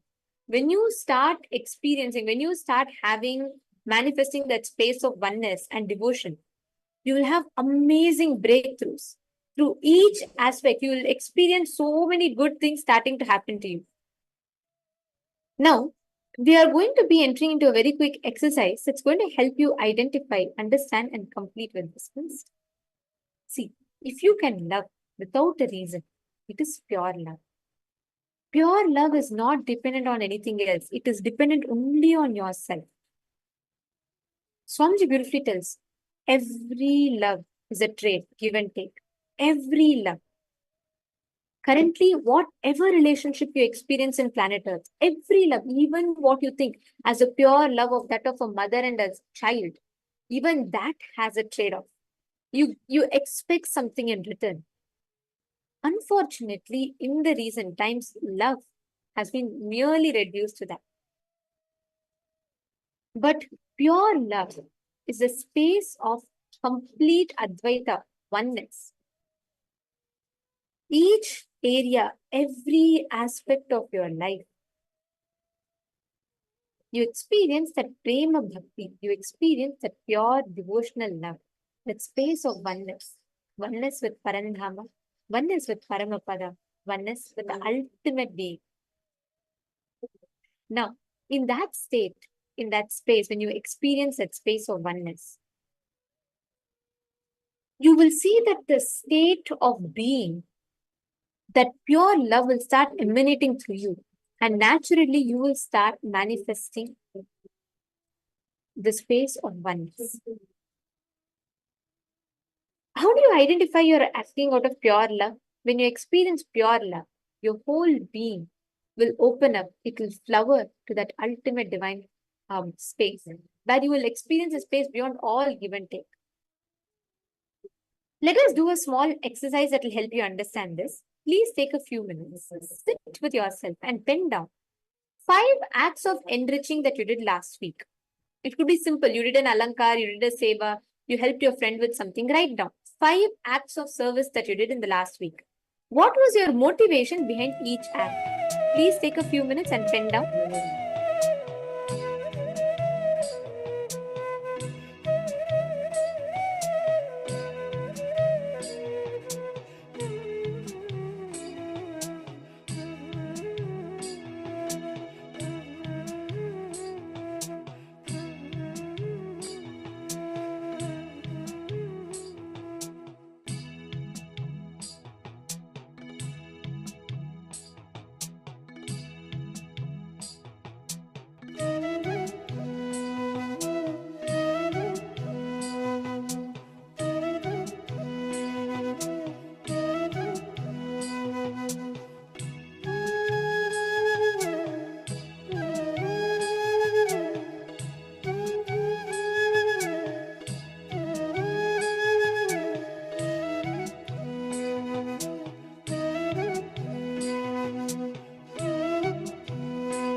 finished writing. Now, in each step you have written down, identify what motivates you to do that service in each time. Like, for example, every time you do an alankar, what inspires you? Is your primary motivation because you feel inspired? You really feel connected to helping someone? Or do you feel, oh God, if I don't help them today, they're going to think bad about me and I don't want to lose the friendship, so let me just help. Or, I don't really like it, but I want to get good name, so I help. What is the fundamental thought current that motivates you to help them? Identify in each layer, in each level. Go deep and identify what motivates you in every layer. What makes you want to help someone? What makes you want to stretch out to someone to spend your time with them? Any activity, it can be simple, enriching, simple yoga, reminding someone for doing yoga, or doing puja, or cooking and feeding someone. What motivates you? Identify the exact reason why you did, because it will help you identify whether you are loved, you are radiating and cherishing pure love, or you are continuously strengthening the give and take in love. Please take a few minutes and do this step.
Now, in every step that you have written down, go back each motivation that you have identified, right? Whatever you have identified as a fundamental thought point. Reflect on how your motivation might have influenced the quality of your service. Means if you do the agenda that okay, I just need to make sure that I know no one says I did not help. So whenever I can, I need to help a little bit. Then you'll only do that much. If you are really going from the space of enriching another person, you will go all out to enrich that person. In every aspect, see what motivates you, what makes you do a certain act. And if you address the root of it, you will start seeing how all the problems that you may have, if you just start attending to this, the intention of why you do what you do, if that intention becomes pure, you'll experience the real love, the true love, the pure love, the space of pure love and oneness. And in that space, everything that you do, every aspect, every act of yours, you will only experience more and more bliss, more and more love, and more the parallel universe of Vaikuntha will open up for you to experience. Now, we're all going to be entering into the next session where we learn about wealth. What is wealth as per Hinduism? How is wealth explained in Hinduism? And what is it that you need to know about wealth? So we're going to be entering into the first session for the day where we understand wealth, what is wealth in Hinduism, and let us all enter into the session now.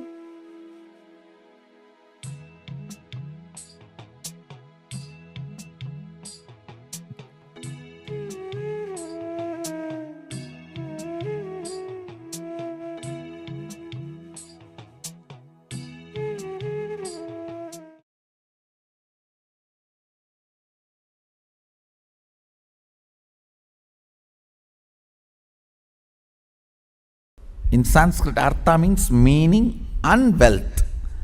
It means how much you mean, that much you will be wealthy.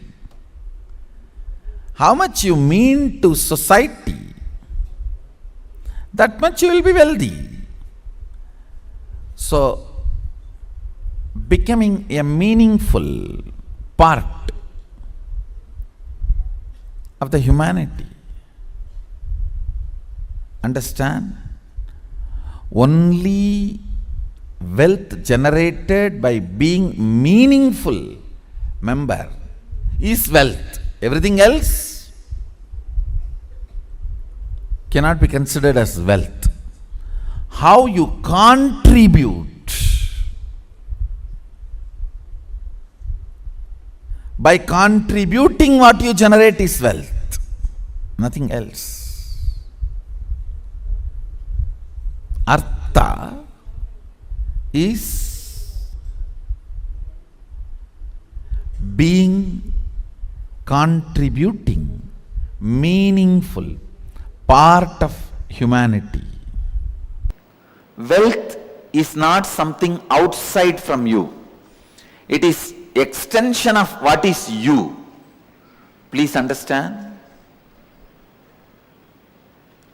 You go on accumulating something in your life.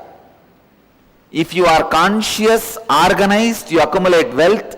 Otherwise, you accumulate poverty. But you go on accumulating something. Wealth is not something outside you. It is extension of you. What you feel about life, what you feel about you. All these ideas only decide whether wealth is going to be around you or not.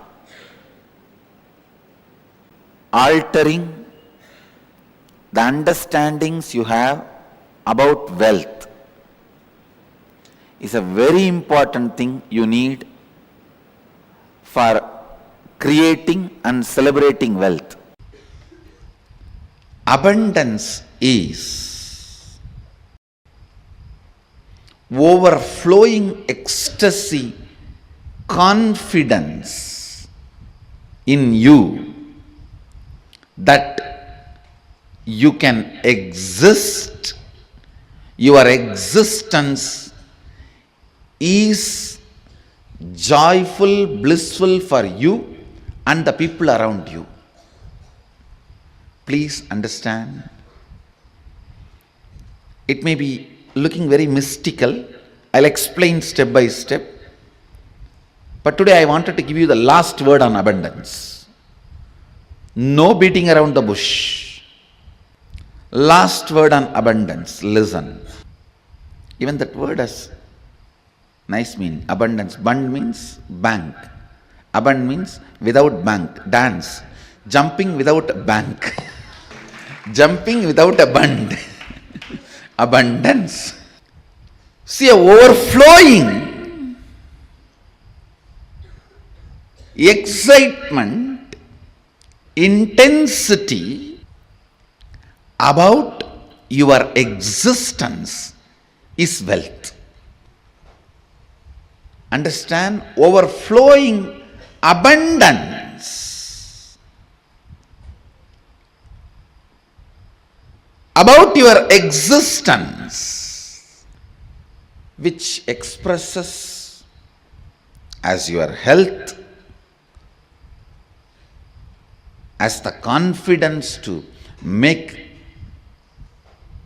whatever you want, as a strength to manifest everything you need, and not attacked, disturbed, destroyed by the so-called social impossibilities put on you.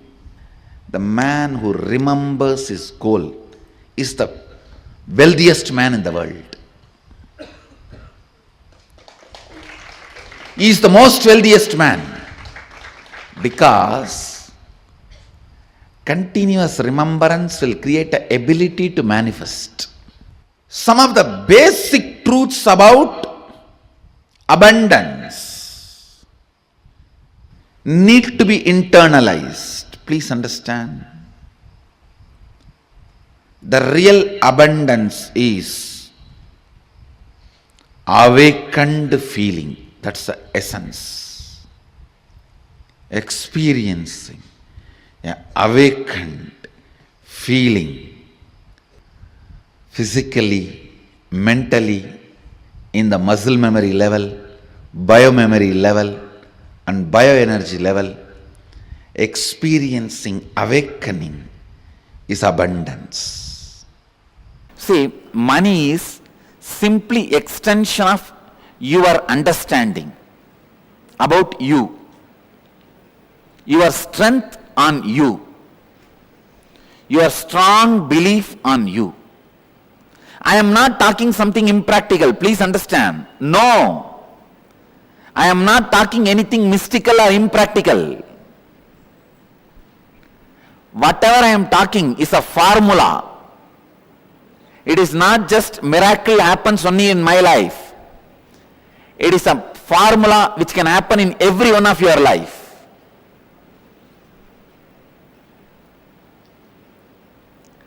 The right attitude towards money is, please understand, the right attitude towards money is, it has utility value for the things you want to do.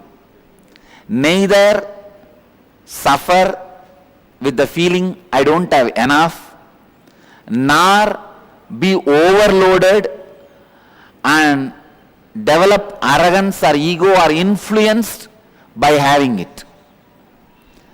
Neither be influenced by not having, nor be influenced by having.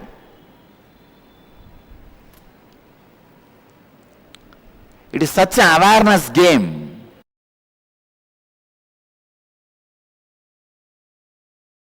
Listen carefully. For example, you work hard, put lot of intelligence, build an amazing bungalow in your dream. First earn money, then save money, then buy all the right material,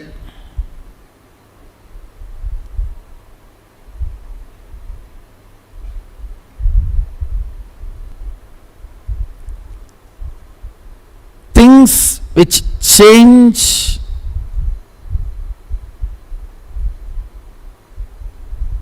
if the atmosphere changes, ideas changes, geography changes, are all delusory. They all exist in illusion. You work so hard and build a home in your dream. What's the use? No use. Working so hard and building a house in a dream, when you wake up, it is no more reality. Same way,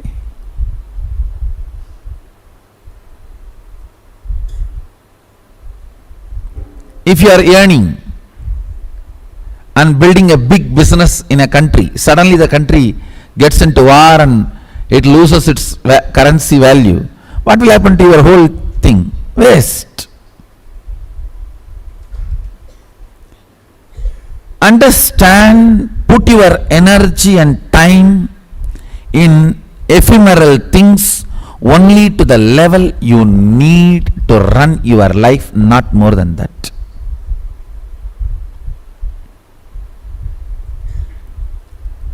Economy is all about intelligence, not about greed.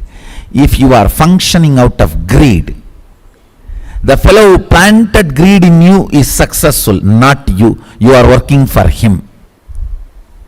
Listen carefully. Few days before, it was a very intimate conversation with decision makers of my Sangha, the accountant, chief CFO and legal advisor, all the top guys sitting with me.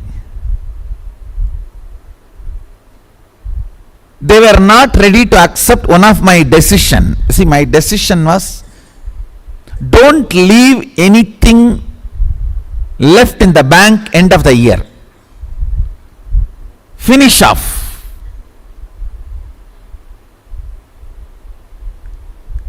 That was my policy, and they were not ready to accept that policy. They said, no, we are a huge organization and that cannot be the right policy. I tell you, understand? An organization like us, for us, what is wealth? Not 100 crore sitting in bank, but spending that in activities and charity what for we are created, and making again the money flow into it and continuously spending and making it flow, making the circle happening is the wealth of an organization, not the 100 crores sitting in the bank. Understand? If I think the 100 crores sitting in the bank is a wealth, bank will be wealthy, not me.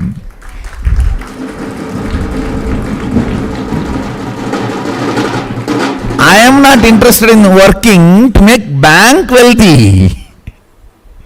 I am interested in making the Sangha wealthy. What is the wealth of the Sangha? Its ability to generate and spend on its mission, on its goal. Listen carefully. Acid wash your ideas about money with this clarity. Let your idea about money be aligned to your goal, not to your greed. If it is aligned to your greed, whoever has planted greed in you will be rich, not you. If I was carrying the greed for money, who plants the greed for money in our head? Banks and reserve banks ultimately. So I will be putting all the money into them. So who will be rich? They. I will be just working as a slave for them to be rich. That is not economy. That is not intelligence. Wealth means the structure which receives and spends it off, which has a courage and confidence to receive more and spend it off, receive more and spend it off, receive more and spend it off, making this mission happen. Ability to do what we are doing, what we are supposed to do, is the wealth of the Sangha.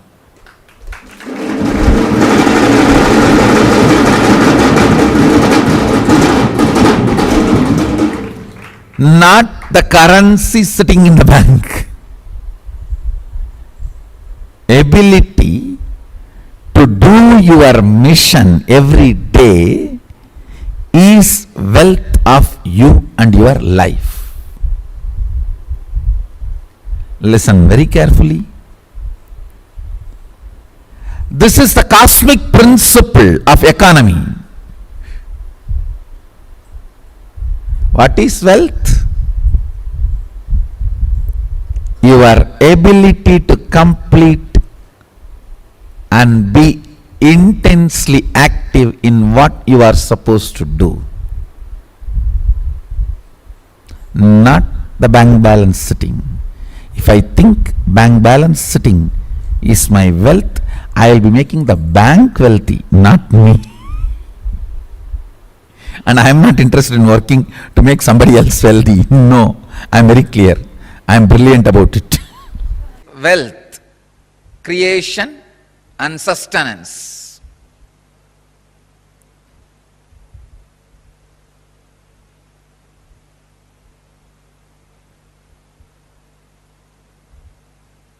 I can say life can be equated to two things. One,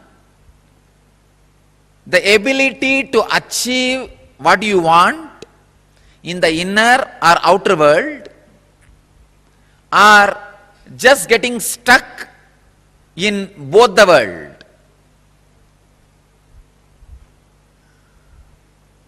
These are the only two equations. As on now, at least people who are sitting in front of me, I can say very clearly, there is nobody who doesn't want wealth. Everybody wants it. But they do not increase the life in them to the level they want it.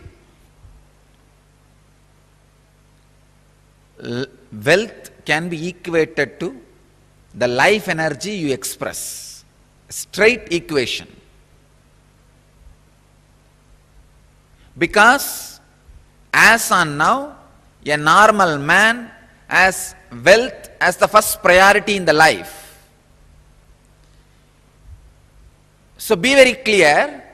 If you do not have wealth, don't blame anybody, just you are not expressing life in you. Life energy is not happening in you. What is wealth? Knowing the knack of how you have to be useful to society and enrich it so that they enrich you. That's all. That's all is money. If you think money is too big, just by making it you will become tired. That is the biggest poverty. Please understand. Just by making it, if you become tired, you are working, functioning out of the concept of poverty. You will make, but you will not be there to enjoy. Somebody else will be enjoying. That is why I am saying, make money without thinking it is too big.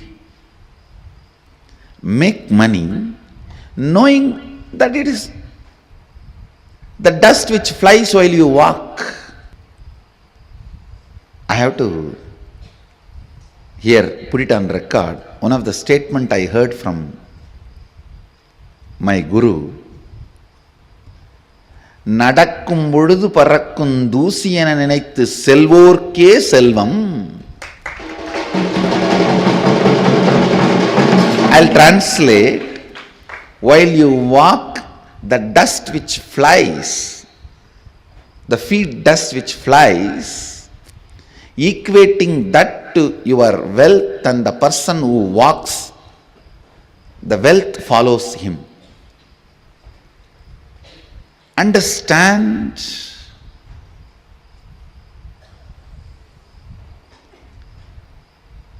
The powerfulness you demonstrate,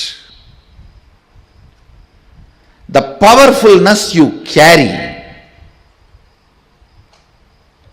in your thinking, in your feeling, in your words, in your action, the side effect of it is wealth. The side effect of it is wealth. The moment you think wealth is important, you will become tired by achieving it. Becoming tired by achieving it means you will feel cheated. Please understand, you will feel cheated. Even your professions, careers, build as per the Hindu tradition and Hindu scriptures, because they are so much of life positive. And I tell you, the wealth you generated by being life positive is awarded to you as your richness in any plane. Please understand. With all my integrity to Sadashiva, I give you this cosmic legal advice. For example, if you are a doctor, an ethical doctor, and you are serving the life and making money, that wealth comes with you even when you go to Kailasa or Swargaloka, or when you come back to planet Earth. Please understand. I am very responsible when I am uttering these words. These are really true. But if you kill somebody, murder, sell alcohol, or sell meat and make money, not only that wealth will not come with you when you move to different planes, that sin and the torture and the suffering follows you wherever you go. One of my close disciples who listens to my words, I told him, see, I can relieve you from any sin, but don't run non-veg hotel. Even I will not be able to help you handle when you leave the body. He listened and left it. Left the non-veg hotel. That was his profession, his bread and butter. But he said, Swamiji, you said, that's all. No more. He just shut it down. Contribute. For example, if you are running a software company and making money, it's a contribution. It's good for you. Contribute and make money. If you are selling a house, doing real estate, it's good for you. It's a contribution. In that, making profit is not wrong. But fundamentally, it should be contributing to humanity. Never do this meat, alcohol, that kind of business which is harming the beings. Same way, tobacco. Never, never, never do that. Tobacco,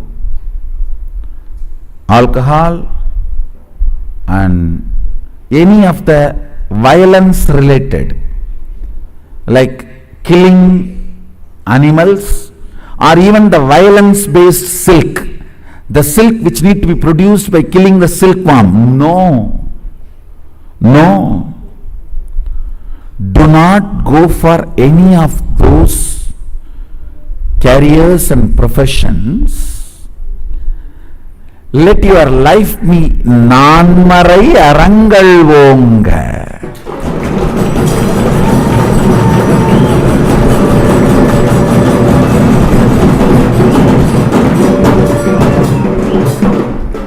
See, for example, when you are running a software company, you invest only $10,000, but you make $1 million, nothing wrong. That is not at all wrong.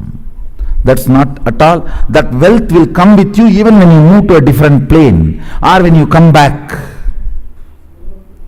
Any wealth generated by contribution always comes with you. It is permanent. Never create a wealth based on violence. For example, you are a teacher. You teach good things, not bad things. Of course, if you are teaching to kill, that will not be a good money.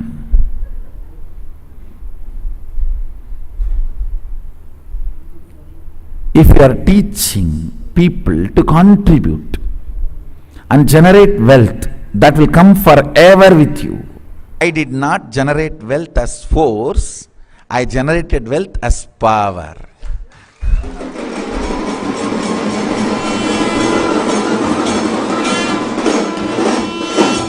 My existence, I go on contributing. My lifestyle, my thought current, the way I exist, continuously everything gathers around. Whether money or the human resource or whatever, gets gravitated. That is why whenever anything need to be attended, I attend here.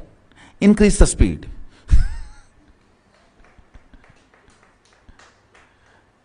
Increase the speed, more things gravitate.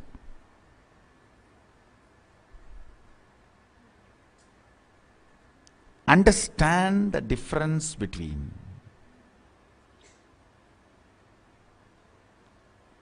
power and force. The first step we need to do, looking back, the gap between your desire and your cognitions. How you started perceiving wealth, money. How you started perceiving. I can tell you a small story. First time,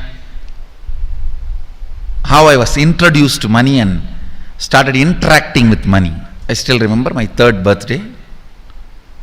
My father has given me a Ganesha who actually ate food. I was given that Ganesha as a gift and I was so curious and busy with playing with the deity. And then in Indian village we have a habit, all the family elders will give coins on the birthday as a gift to the kids. So I was sitting and playing with my Ganesha and all the family elders came. I am supposed to bow down to them. It's a tradition. So I touch their feet and they will give money. A lot of money got collected. Must be some 70-80 rupees. In those days it's a big money, and for a kid it's a too big money. And it was too much of coins and notes, so my father helped me to pack the whole thing in a hand key. So I looked at him and asked, what should I do with this? He said, you can buy whatever you want. I said, I don't need anything, I only wanted this Ganesha, you already gave it to me. I don't need anything. He said, then you can give it to anybody you want. So I just called all my cousins, brothers, everyone was playing. I grew up in a large joint family. 27 of us grew up together. So it's almost like a one school, small school. So all of them are playing. I called in my loud voice, hey, anybody wants, come and take this money? I don't want it. So 4 or 5 kids were running and my elder brother ran fast and took the whole thing, whole hand key. My father told me to tell my elder brother to share everyone, to share with all. I said, I have decided I don't want. And I said, whoever wants, take it. So he took it. How can I interfere in this after that? It's up to him. I will not even interfere, giving any further instruction to how they should share or who should share and all that. I said I don't want. That's my first relationship with money. I still see very clearly that's the same relationship.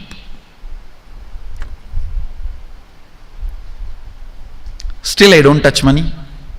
I don't handle. Never felt the need. Anyhow, I am not saying this should be your pattern or this should be your. I am just giving you an example how I started relating with. So now dig out how you started relating with money. That was actually my completion with money. I touched first time money only to give dana. Still I am doing the same thing. Still I touch money only to give dana. How you cognized money, wealth, what all your perceptions and beliefs and cognitions about money. Let's dig out. Let's get them out first. The moment you remember money, does it bring tremendous pain, suffering, impossibility, all that in you? What is the emotion or energy it invokes in you? First thing we need to do, identify the contradicting, conflicting and complicating desires. What all the desires you have which contradicts, conflicts, complicates. First, conflicting desire means having a desire which conflicts itself. In the one statement itself will create a conflict and wrong energy. I'll give you an example. Somebody has a headache. He goes on repeating, I want to get rid of headache. I want to get rid of headache. When you repeat this again and again, this statement itself will keep the headache alive. Because every time you are remembering headache, when you utter the word headache, the headache becomes stronger and stronger in you. The real word you need to repeat inside is, I should become healthy. My head should become healthy. See, the words you repeat inside you are equivalent to food you take every day. Suddenly overnight nobody is going to become obese. Suddenly overnight nobody is going to become fit. It's every day what you eat makes you one day obese. Every day what you eat makes you one day healthy. Listen, the words you repeat inside makes you either frustrated or spiritually awakened. The conflicting words you go on repeating inside you takes away the possibility you have for yourself. Second, contradicting desires. Having two or more desires at the same time which contradict each other, which you cannot fulfill at the same time. For example, you want to become a CEO and be an active life from morning till evening, managers meetings, team meetings, and people listening to your words, commands, decisions, You want to be a person who calls the shots, rolling chair and active life. One, you aspire for that. The other side, you want to throw away everything, go and lie down in the beach, resting. This contradicting desires.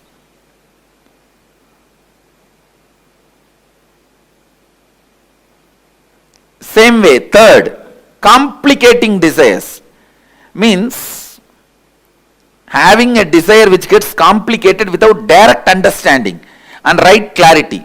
This is when you don't have intelligence to take the direct and straight steps to fulfill the desires. You go round and round and round. You want money, but you are working in the direction of having name and fame. You go round and round and round, fulfilling something else. It's like you want name and fame, but you are working in the direction of having money. I'll give you an example. You want to learn painting, but first you learn stitching and then drawing. Finally, by the time you learn painting, you have become too old. This complicating desires, understand that many times you want pleasure, but you get into painful lifestyle. It's like the joy you enjoy when you are romancing and dating, you want that permanently and you get married. That's it. I think this example everyone understands. If you are getting married, for the sake of retaining the joy you experience while you are romancing and dating, that can be a very apt example of complicating desires. What you want is different and what you do is different. End up in complication. Now, please sit and dig out the contradicting desires, conflicting desires and complicating desires you have. Cleansing the pranamaya kosha. And please start digging out these patterns and engrams.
Swamiji very beautifully revealed to all of us about what wealth as per Hinduism is.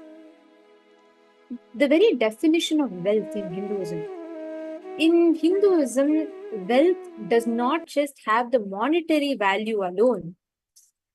Wealth is celebrated as your ability to generate constantly, to contribute to society constantly, so that the society can continue to contribute to you, so that you can continue to contribute back to the society. This virtuous cycle is what is wealth.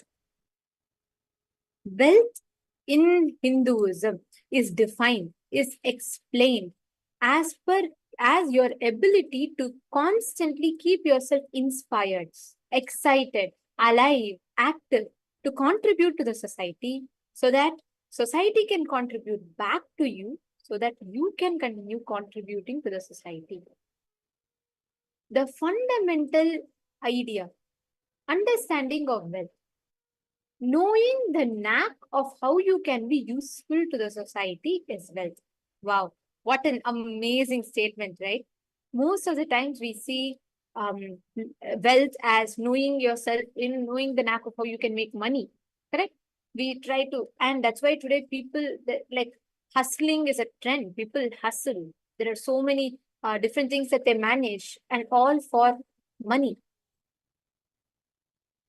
But what really is wealth? Wealth is knowing the knack of how you can be useful to the society, so that society can contribute back to you and you can continue contributing to the society. This one powerful cognition, this one understanding about wealth will change your very relationship with money. How many of you are understanding this? How many of you are clicking with this? Ma Nitya Chinmayananda, Nityanandam. I request all of you to post in the chat how many of you are clicking with this, with what Swamiji revealed in this session for all of us.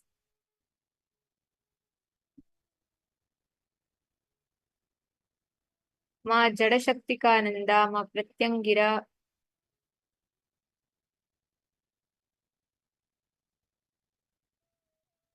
And yes, that's true. I see some of you have posted that you understood wealth as not just money. That's correct. Wealth is not defined by the zeros in your bank balance. Wealth is defined by your ability to intelligently be useful to the society. How you are able to make yourself be useful to the society, that determines whether you're wealthy or not. Whether you're wealthy, you're poor, whether you have, all of that, whether you are rich, you're not, all of that is not defined based on how many zeros you have in your bank balance. It is defined, the real wealth is defined based on your ability to intelligently contribute to the society. Wealth is not something outside of, wealth is not something external. Wealth is an extension of you. Means what? Your beliefs, the core cognitions you carry, all of them put together makes wealth. What you understand as wealth is manifested through that. Now, take a minute or two. I'm going to request all of you to sit down and pen down all the desires you have related to money. Spending money and saving money, both. Write down all the desires. Elaborately write down.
Now, in the next step of this exercise, listen very carefully. I'm going to request all of you to pen down in each of these desires that you have listed down.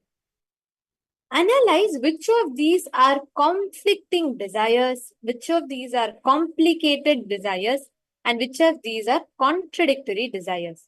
Self-contradictory, self-conflicting, self-complicating desires. Actually, this is a very, very important step because when you look into this and when you analyze this, you will actually identify the real reason, real issue of why many situations in your life, many problems that you're having, you experience that conflict in each of these aspects. So let us now understand what these three type of desires are. What is the exact conflict, contradiction, or complication? Nityanandam, now this is an important subject whenever it comes, especially for wealth manifestation.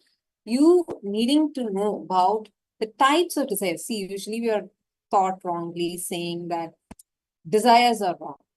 Actually, you can't live without desires because you're very breathing. You're taking the next breath because you have the desire to live, right? But the problem comes only when there is contradiction, complication, and conflicts in your desires. Now, what does this contradictions mean? Contradictions means you're saying, I really want to get rid of my debts.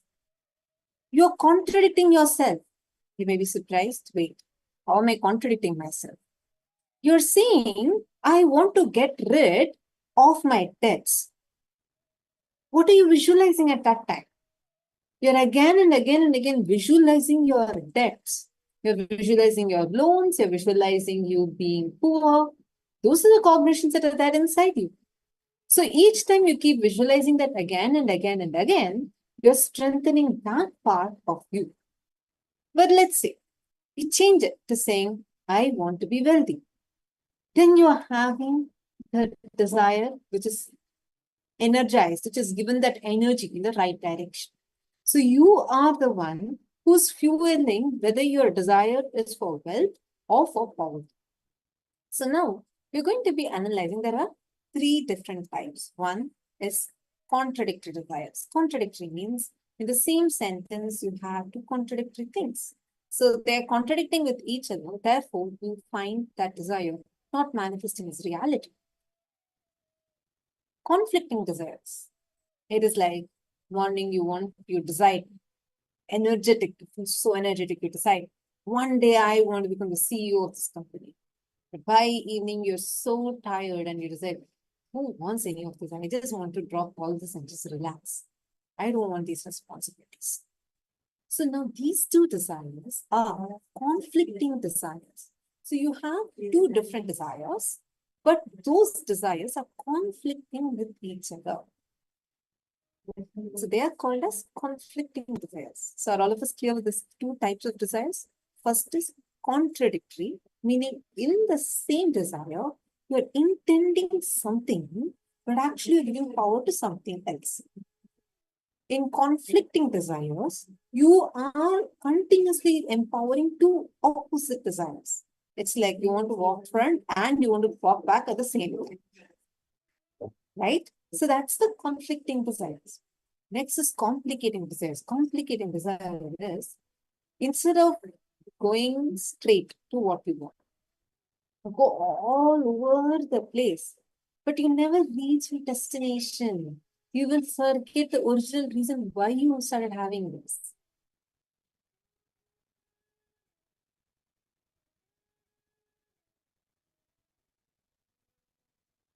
How many of you are understanding this? Now, in each one, all the desires you have listed, list down, identify how many of your desires are complicated, how many of desires are conflicting, how many desires are contradicting. Pen down all of them.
Please relax. Hope all of you are finished writing.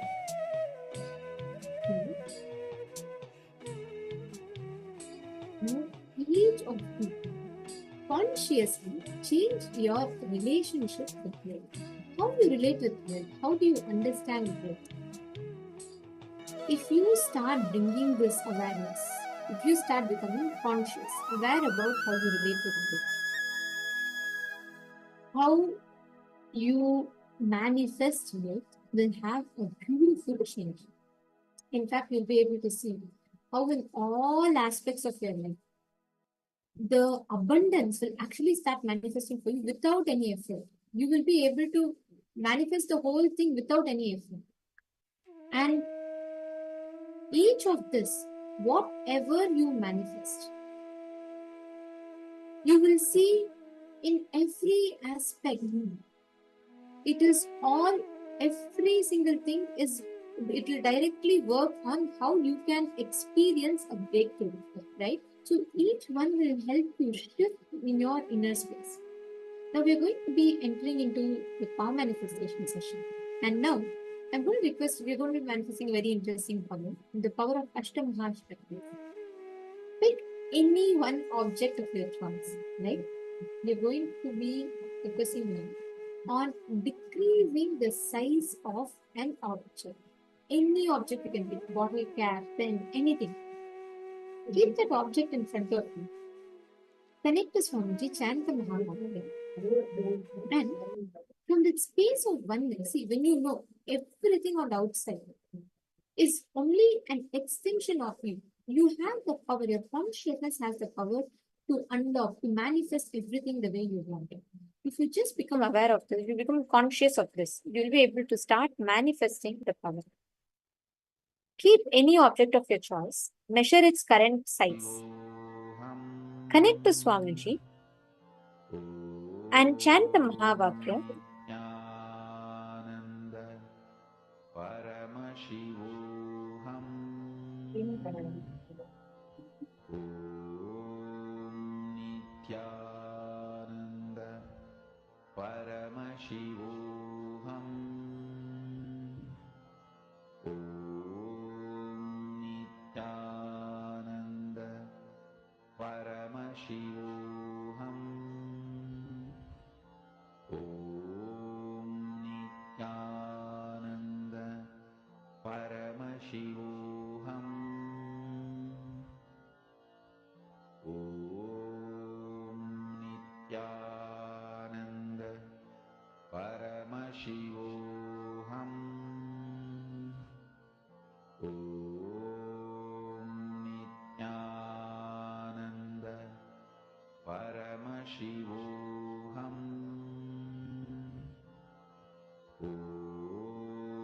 Nityananda Paramashivoham. Om Nityananda Paramashivoham. Om Nityananda Paramashivoham. Om Nityananda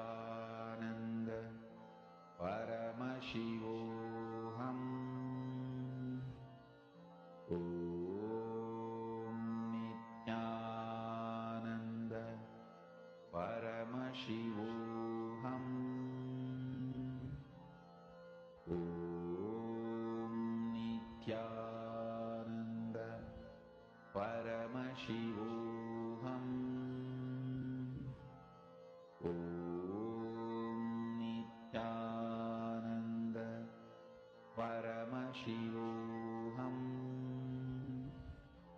Om Nityananda Paramashivoham. Om Nityananda Paramashivoham.